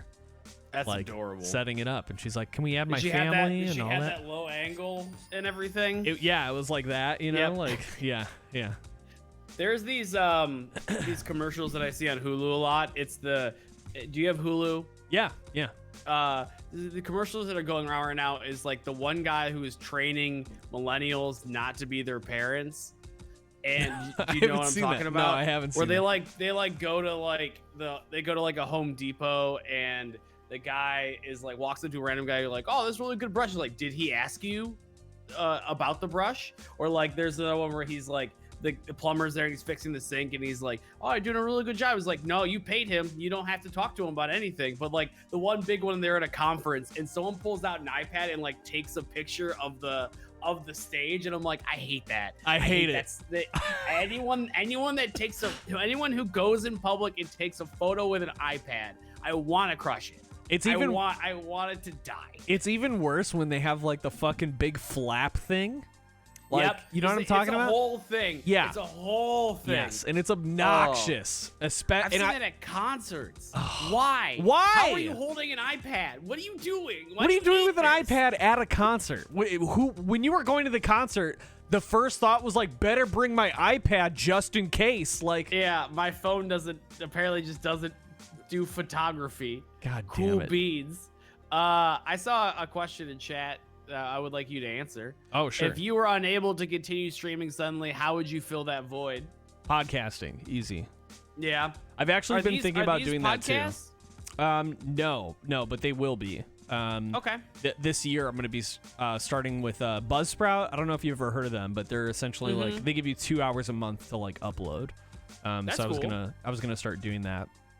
Nice. But they're on YouTube. But yeah, it would be. That's a good question. I would say podcasting would definitely be my my thing. I'm thinking about actually doing that like now, not doing an online format with certain content creators, because I know that getting people on the show and talking with people is like kind of weird, because I don't want anybody to get the impression that I want to have them on the show to take anything from them. You know what I mean? That. I understand. Yeah, so there's some content creators where I'm like, I would totally confidently speak to you, but now I'm like worried about what you think my agenda intentions are. And intentions. Yeah, exactly.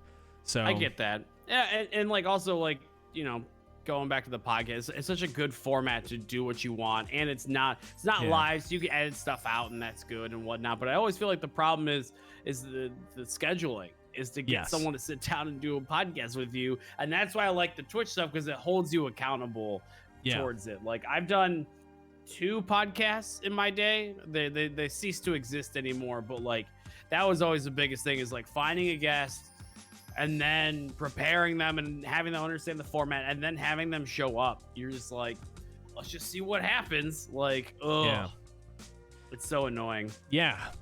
I guess I didn't really have that in the past. I do have a podcast that's still on iTunes, where it was like me, my sister, and my friend James, who I'm still like, we're still best friends. That was just like it was technically like an improv sort of setup, where we would have like kind of like we had like I made some stupid song in GarageBand called like That Time at School, and like I'm like, oh, it's now time for That Time at School, and we would just talk about a time at school that was like super fucking stupid. Like my friend Sam, this is such a weird name too. It sounds like a made up name, Sam Fazioli.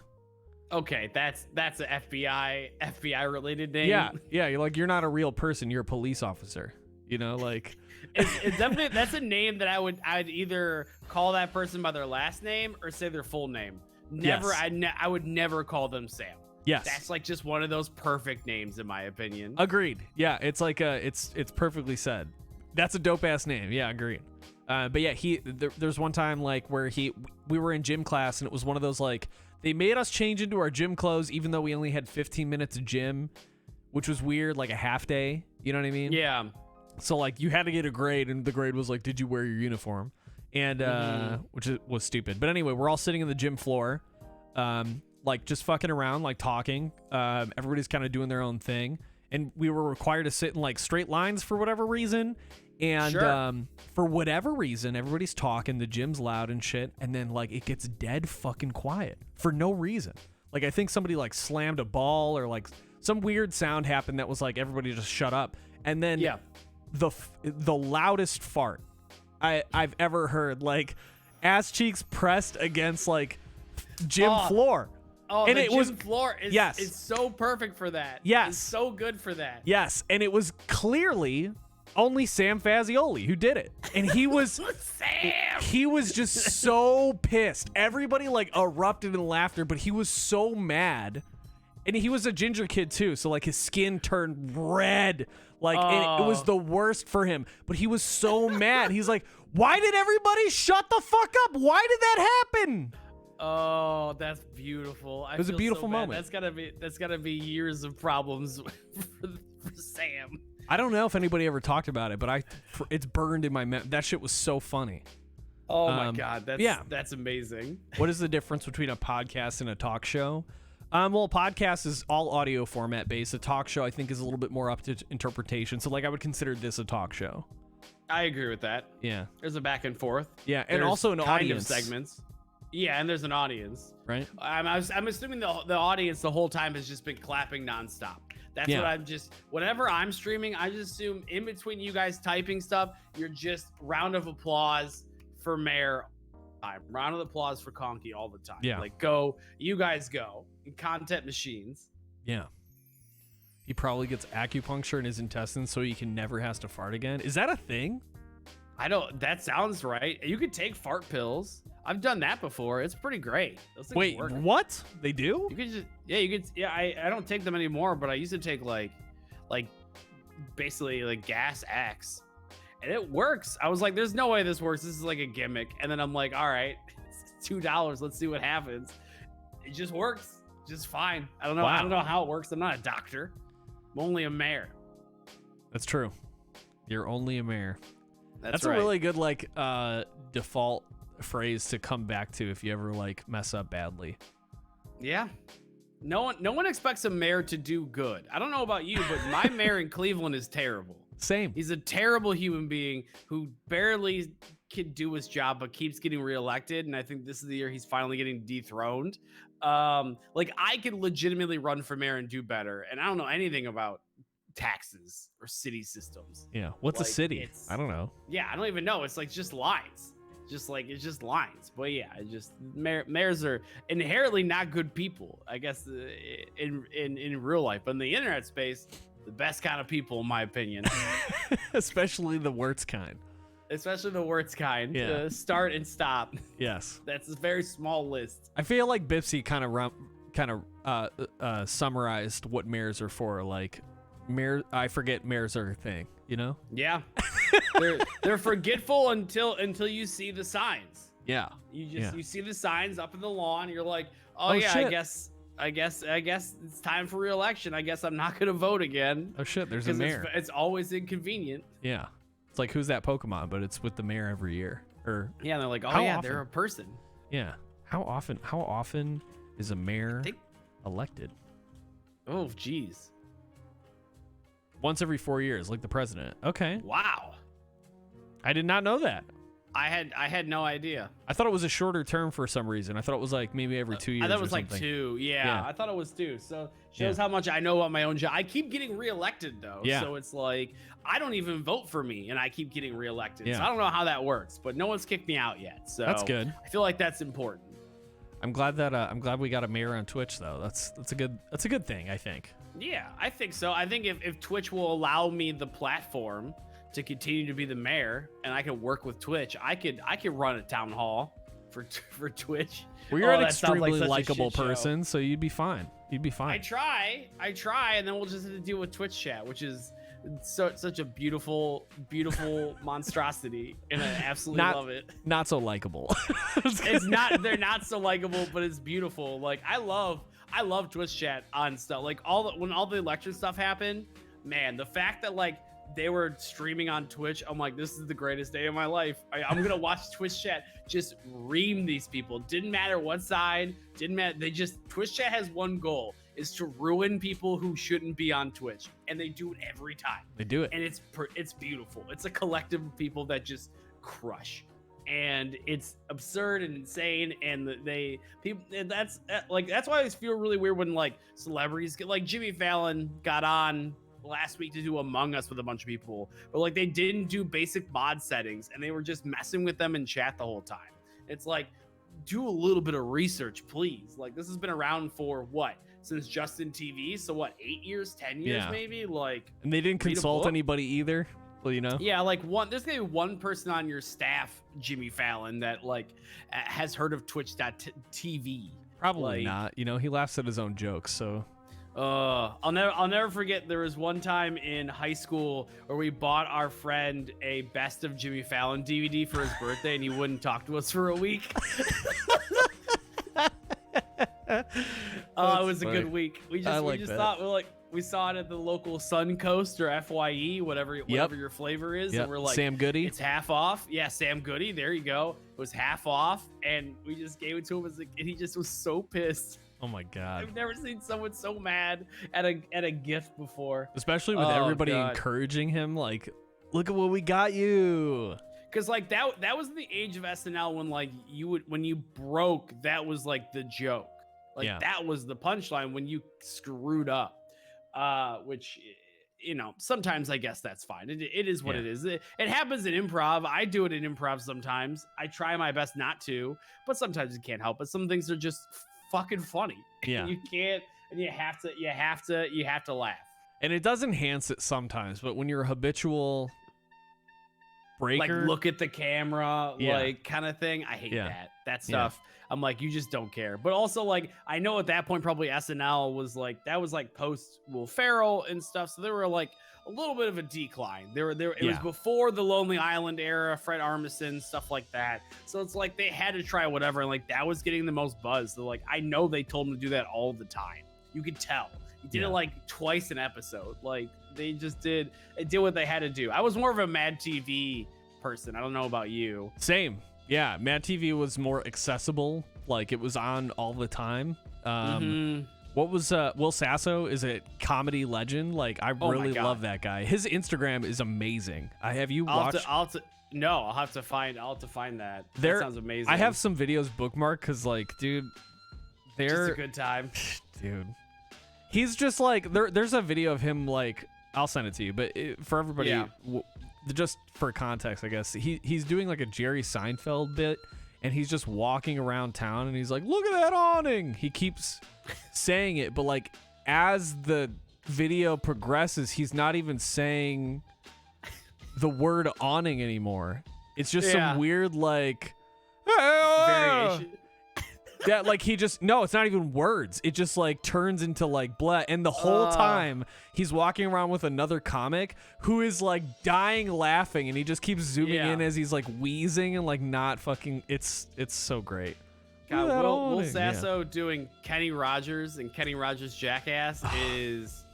I still, my fiance Ash and I always still say, like, I was raised on the dairy, bitch. Like, we can't stop saying it. It's such a big, and like, I feel like when we go back to comedy, like, that was another thing my mom showed me was Mad TV. My dad did not like it. He did not think that was funny. Oh, my mom loved it. And we watched so much of Mad TV.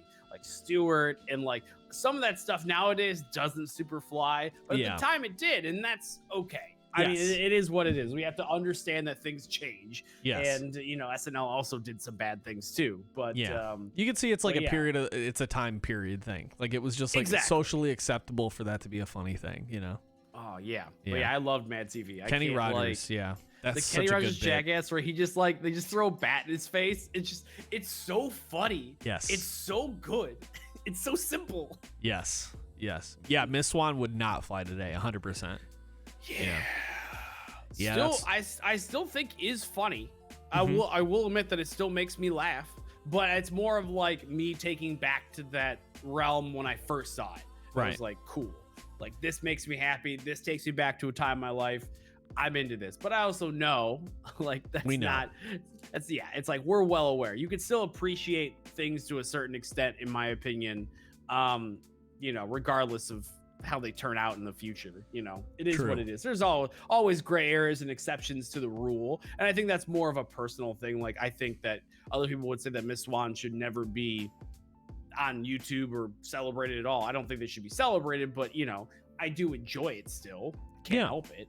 You know, some people will defend a Woody Allen film or a Louis C.K. thing. It's like, I do find him funny, but it's like there's always lines to things, and I think everyone's got their own goalpost they want to move. So that's a whole another can of worms. Well, comedy, a lot of it's like subjective, right? And like, I don't know. Yeah, it's there's like the whole Chris D'Elia thing that happened recently, and like Louis C.K. and I feel like those were the two big ones that I can recall, like right off the top of my head.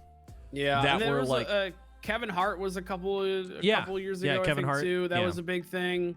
Yeah, so it's like, but I don't know necessarily like how that like affects the art of it. I think like I was talking about this recently with a couple of friends about how like, some depending on how egregiously like bad it is, it taints the work so much that it's like not digestible anymore.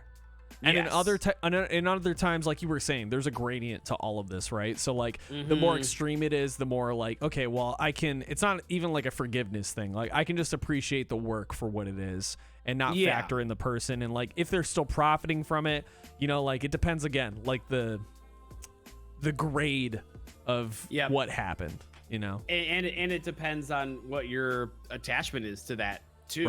It's like a lot of people, you know, Bipsy brings up like Aziz Ansari. That was like a big thing too, and just like it's it all depends. I don't think that anyone's 100% right.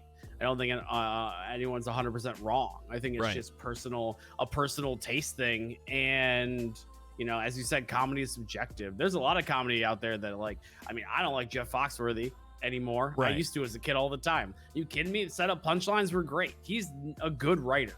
But I just don't like it anymore. Like, or even like Jeff Dunham. Like that's, you know, the old grandpa thing was hilarious. I'm sorry. It's still pretty good. I agree. Jalapeno on a stick, not so much. The monkey, pretty good. You know, the skeleton Taliban guy, not so good. That was like, I feel like comedy had like a really big like peaking thing with like Dane Cook, and like Dane Cook is one of those examples where like it's not funny anymore to me.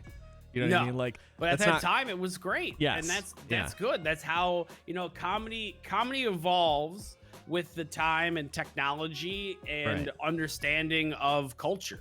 I mean, it happens in film, it happens in music and in everything. And like back in the day, like we were going through some CDs the other day up in our attic, and we found like an OG Dane Cook. I'm like, I don't think I could even stomach this. I don't think I could even pull that. Like, I want to listen to it again, but there's some timeless stuff. Like I can listen to Mitch Hedberg talk 100%. And do jokes all the time. I would almost say I could daily hear his jokes because that means so much to me as a person. Like that holds up, but that was more of like a setup punchline. That wasn't really like Dane Cook was more, it worked because of MySpace, and it worked because of marketing, and it worked because of it was so different and interesting. And he just, Mitch Hedberg, he was loud all over the stage. Like it was like it was a spectacle moving. Almost. He was moving and grooving, and like sweaty as fuck.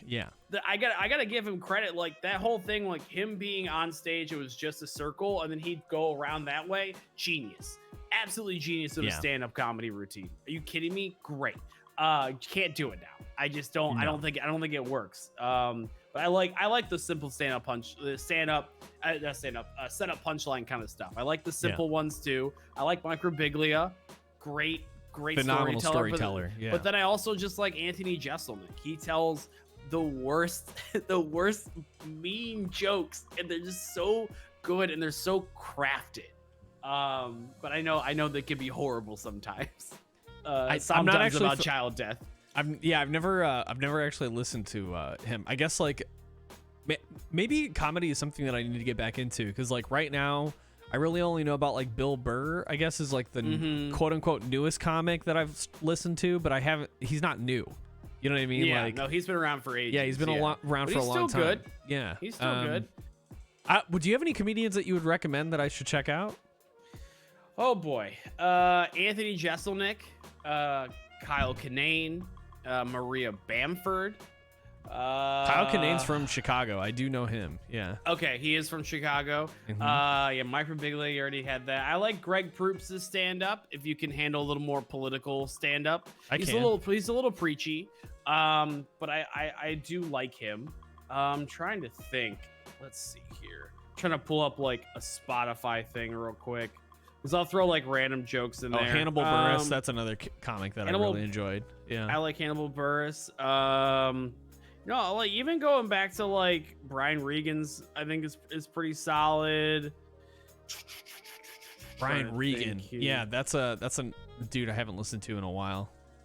I liked Tig Notaro's new set. I thought that was pretty good. Mike Birbiglia is really good. Nate Bargatze is pretty solid as well. Nate Bargatze. Yeah, I like that one. I'll have to like type out. I really like. Yeah. But yeah, it just kind of just depends. Like depends on what I'm feeling. Sometimes I want the long form stuff. Sometimes I just want short, stupid jokes. Yeah. I just want to laugh. So. Mike Wazowski. Shut up, Zeus. God damn it. Zeus, get out of here. You're a I feel robot. like I need to spray bottle you sometimes. I swear to God. I know. He's good at he's good at coming in at the right times. Don't fucking D-colon me, dude. Fucking God damn it. Every time he fucking gets me with that shit. I know. What? He's good at the internet. Zeus is 25. You can leave him alone. Yeah, he's 25 now, so he's a big boy. Not 12. He's a big boy. Did you hear about that? How he got his old account banned? No. Okay, so his old account, he got banned because he said I'm 12 in somebody's chat and they reported him. Oh, yep, I remember that now. Yep. So his new account is Zeus Cannon is 25. Oh my God. You need to get in a voice call with him and his significant others sometimes. I have hearing been. them. Oh my God. She's such a sweetheart. It just makes fun of him relentlessly, and it's the funniest, sweetest thing. We played GeoGuessr the other day, and it was like I'm having so much fun with you guys right now. Like just hearing you guys just bicker like a married old couple. Man. Well, this has been a great show. We're at the 2-hour mark. Does anybody have any more questions? Mayor, anything else you want to talk about?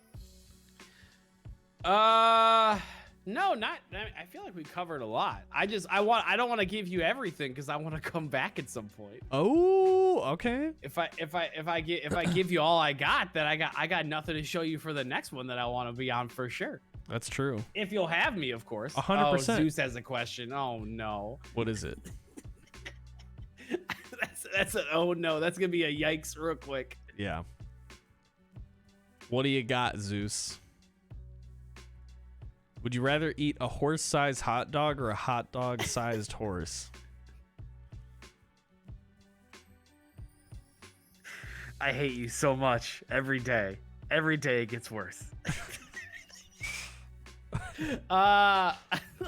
Wait. A horse-sized hot dog or a hot dog's a hot dog-sized horse. I'd pick the second option. I can't handle a whole horse. Like, at least I can cook it, right? I'm not gonna eat it like I mean, every hot dog is only pre-cooked, right? Yeah, I think the second option, that's a good one. Yeah, I think it's just if I had to choose between the two, I feel like the second option is less horse, if you know what I mean. Yeah, it's less. I've never had horse. I'm sure it's fine. I'm sure you but I know have. what It's a hot dog, tastes you know, like. As long as I can take it, I can come to. This is what we'll do. I'll go to Chicago. I'll bring the hot dog size horse. We can go to Portillo's. I'll be like, cut this up into how many hot dogs and make them Chicago style for me. Gold. I'm fine with that. And give them away like the mayor you would. That's right. Give them away. I'll keep a couple. I'll keep like 3. Couple of them, yeah. I love me some Portillo's. That's like my most touristy thing I could do in Chicago. So is it? I love that. You do? Yeah. Do you not like Portillo's? It's okay. I like the beef sandwiches. I'm not a big like. I think there was a hot. Pretty good. What? The fuck? But I just want the hot dogs. Like, I just love hot dogs. So... I've never heard of anybody going to Portillo's like, 1 spaghetti, please. Like, what? Well, okay. So I went there it was like the end. I'll make the story short, but it was, we were graduating college and I was with a whole bunch of my buddies. We went to some convention in Chicago and the one night we were getting food and we went to Portillo's and the person didn't like hot dogs or beef sandwiches. Like, I'm just going to get spaghetti. And I'm like, okay, that's fine. weird. Yeah. It's not the worst thing in the world. Yeah, it's a spaghetteria. And I'm just like, what? No one else had this. Like, you could look around all of Portillo's. No one else is having pasta. Yeah. Like, I think you just got goofed on. Like, yeah. It's literally like I feel like it was like a catering option and like whoever orders, I don't know. Who the fuck goes through the drive-thru and is like 1 spaghetti, please? You know what I mean? Like I would like a full spaghetti. I feel like if you ordered it, the options are you make it yourself. You know what I mean? Like you don't even get to like order it. They just have it on the menu for like just because Italian restaurant or whatever, but if you order it, they're just like you can't actually pick this up. You have to make it. Yeah, they just give you a box of pasta. Yeah, a box of pasta. Yeah, and the ingredients. Yeah, this is our special Portillo's jar. Clap, you know? Fucking ridiculous. I know. I was just laughing the whole fucking time. They do have some pretty good chicken sandwiches and cheeseburgers as well. But there was a hot dog place. Decent. It's pretty good, yeah, for fast food. There is a hot dog place, though, that is now only located within the ballpark of Wrigley Field. Okay. And before it was there, it was called Hot Dogs. And it was like the creme de la creme of hot dog places. Like, they had, like, rattlesnake sausage and, like, all this, like, weird, like, kind of not exotic, but, like, they had foie gras hot dogs. Like, do you know what foie gras is? Yeah. Yeah, the foie gras hot dog, like a bunch of crazy shit. And because the business was so successful, he eventually closed it, and then he got a deal in Wrigleyville, in Wrigley Field. So like he's just doing the thing that he loves, you know? Yeah, it's a kind of sandal. That's what it is, Zeus. Foie gras, yes. You fucking ass. Oh, God. Oh, God. I'm just gonna time you out. I just want a hot dog. Just for 1 second. Let's be smart. Let's be smart. Foxy asked a question. So, do you have any plans that you want to do when this virus goes away? Travel 100%. We're fully vaccinated, so like we're gonna be planning a trip in like June or July. Still wearing our masks and stuff, but like travel is a big one. When the pandemic started, literally before like the international travel ban happened, was the day we came back from Japan, and Japan was absolutely hands down, bar none, the best vacation I've ever been on in my entire life. Like everything about it, from the food to getting anywhere we wanted to do. Because like when you go on vacation, one of the biggest things in general is like, how do I get from point A to point B? And in Japan, the answer to that is it's fucking train. You're taking the train everywhere, and your phone tells you when it's going to arrive. And we had a train pass, so we're not paying anything other than like the initial cost of the train pass. So like, and we're taking the bullet train everywhere, like to like Kyoto and Osaka, and like it was just phenomenal. So yeah, travel is probably the biggest one, but maybe some improv classes, you know. There you go, some improv classes. I'll have to hit you up when we get closer. It's supposed to be our honeymoon spot. Is gonna be Japan. That was our honeymoon spot. Yeah, it was. We're very excited. We're very excited to go. I'm gonna eat so much food. So I'm gonna come back 40 pounds heavier, and I could not be happier with myself. That's the way to do it, though, for sure. That's that place. The food is just insanely good. There's a pizza place out there you got to go to too. Okay. Yeah, I'm definitely gonna hit you up with like a full list. I want everything. Ashley is learning Japanese, so I don't have to. Nice. I'm just gonna learn. Yeah, it's Pizza Hut. Can you honestly though, it's probably better in Japan. It probably the KFC over there is oh wait, that's South Korea. No, it's Japan. Yeah. Okay. KFC, like Christmas KFC is like a big thing. Yeah, that's the thing. Yeah. Yeah. McDonald's is different out there. Yeah, it's phenomenal. Absolutely phenomenal. Any other questions before we wrap up the show? Thank y'all for being here. Make sure y'all are following Mayor. Bam. That's a good idea. There's all the links. All the links. His Twitch, YouTube, and Twitter. Boom. Bam. Zeus, I'm going to time you out for 10 minutes, dude. I feel like I know you're not, but I feel like when you type that out, you slowly are raising your hand. You know what I mean? Like that's what I imagine every time. You know he's saying like frick. Like who is your favorite mod? I don't have a mod. Oh, that might be. But what about you, Mary? Yeah. My favorite mod is Pup Time. That's my favorite mod. Chasm is also one of my mods. A very good mod, but not as good as the random. Okay, so we have this. I don't know how this happened, but we had this user come in called Pup Time, which is clearly a bot. Anytime someone says dog, doggo, doggy, it just posts 5 emotes of a dog, of different dogs. I don't know how it pulls that stuff from. I don't know what it's subscribed to. Has only said one sentence that's been there. That day freaked me the fuck out because it normally only just posts emotes. And one day it answered a question, and I'm like, oh no. So I just decided to make it my mod. It does nothing, but I love this mod. Okay. That's pretty awesome, but also like weird. Maybe it's a sentient like program.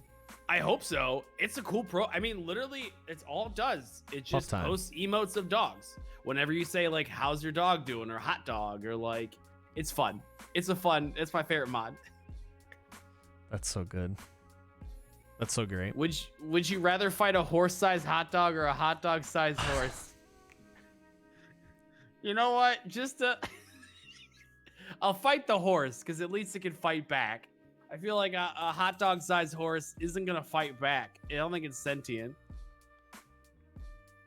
Yeah, Pup Time is the best mod. I agree fully. You're banned, Zeus. You're banned. I need to get like a custom band timer for like 69 seconds or something like that. That's a good one. Okay, so we're in talks with our landlord right now to like buy the place from them. Oh. And I asked Chad, I'm like, what questions should I be asking my landlord about the place? And then Zeus brought up, would they rather fight a horse-sized hot dog or a hot dog-sized horse? Like, thanks a lot. Really can't wait to answer this one. Writing this down. My landlord did not have an answer for that. I should update everyone, but yeah, it was pretty silent. Wow. That is okay. That's the show, everyone. Thank you. That's the show. If it's got a title, it's hot dog sized horse. Yeah. I already called. I already have the title. Oh, perfect. Improv is my Dark Souls bonfire. Oh yeah. I love that one. That's a really good fucking line. That's really good. All right, everybody. Well, this is the XP Talk Show. Thank you so much for hanging out. Mayor, this won't be the last time we see you. Again, make sure you're following Mayor on all the major platforms. There's just links there on Twitch, YouTube, Twitter. Thank you. Type in MayorWertz into Google. He also has some badass music on Spotify, iTunes too. I'm sure all streaming platforms. iTunes, Apple Music. We may be having a song coming out in April. Not exactly sure, but it has to do with the television show What We Do in the Shadows. That's an exclusive. It's exclusive. I haven't talked about that yet. Oh, hell yeah. We got the MayorWertz exclusive on the XP Talk Show. Hell yeah. There Thank you you. go. Thank you for withholding that. All right, everybody. Thank you for hanging out. If you want to see the updated version of the show, there is the links for YouTube, Twitter, Instagram. This episode will be edited a little bit slimmed down and put onto the YouTube for y'all to revisit and watch. The VOD will be up usually like the week afterward, so it'll be unpublished for now. Thank y'all for being here. Have a good night, Mayor. Thank you. Thanks for being here, man. Yeah. Have a good one. Yep. Peace. Catch you later, boys. Bye-bye.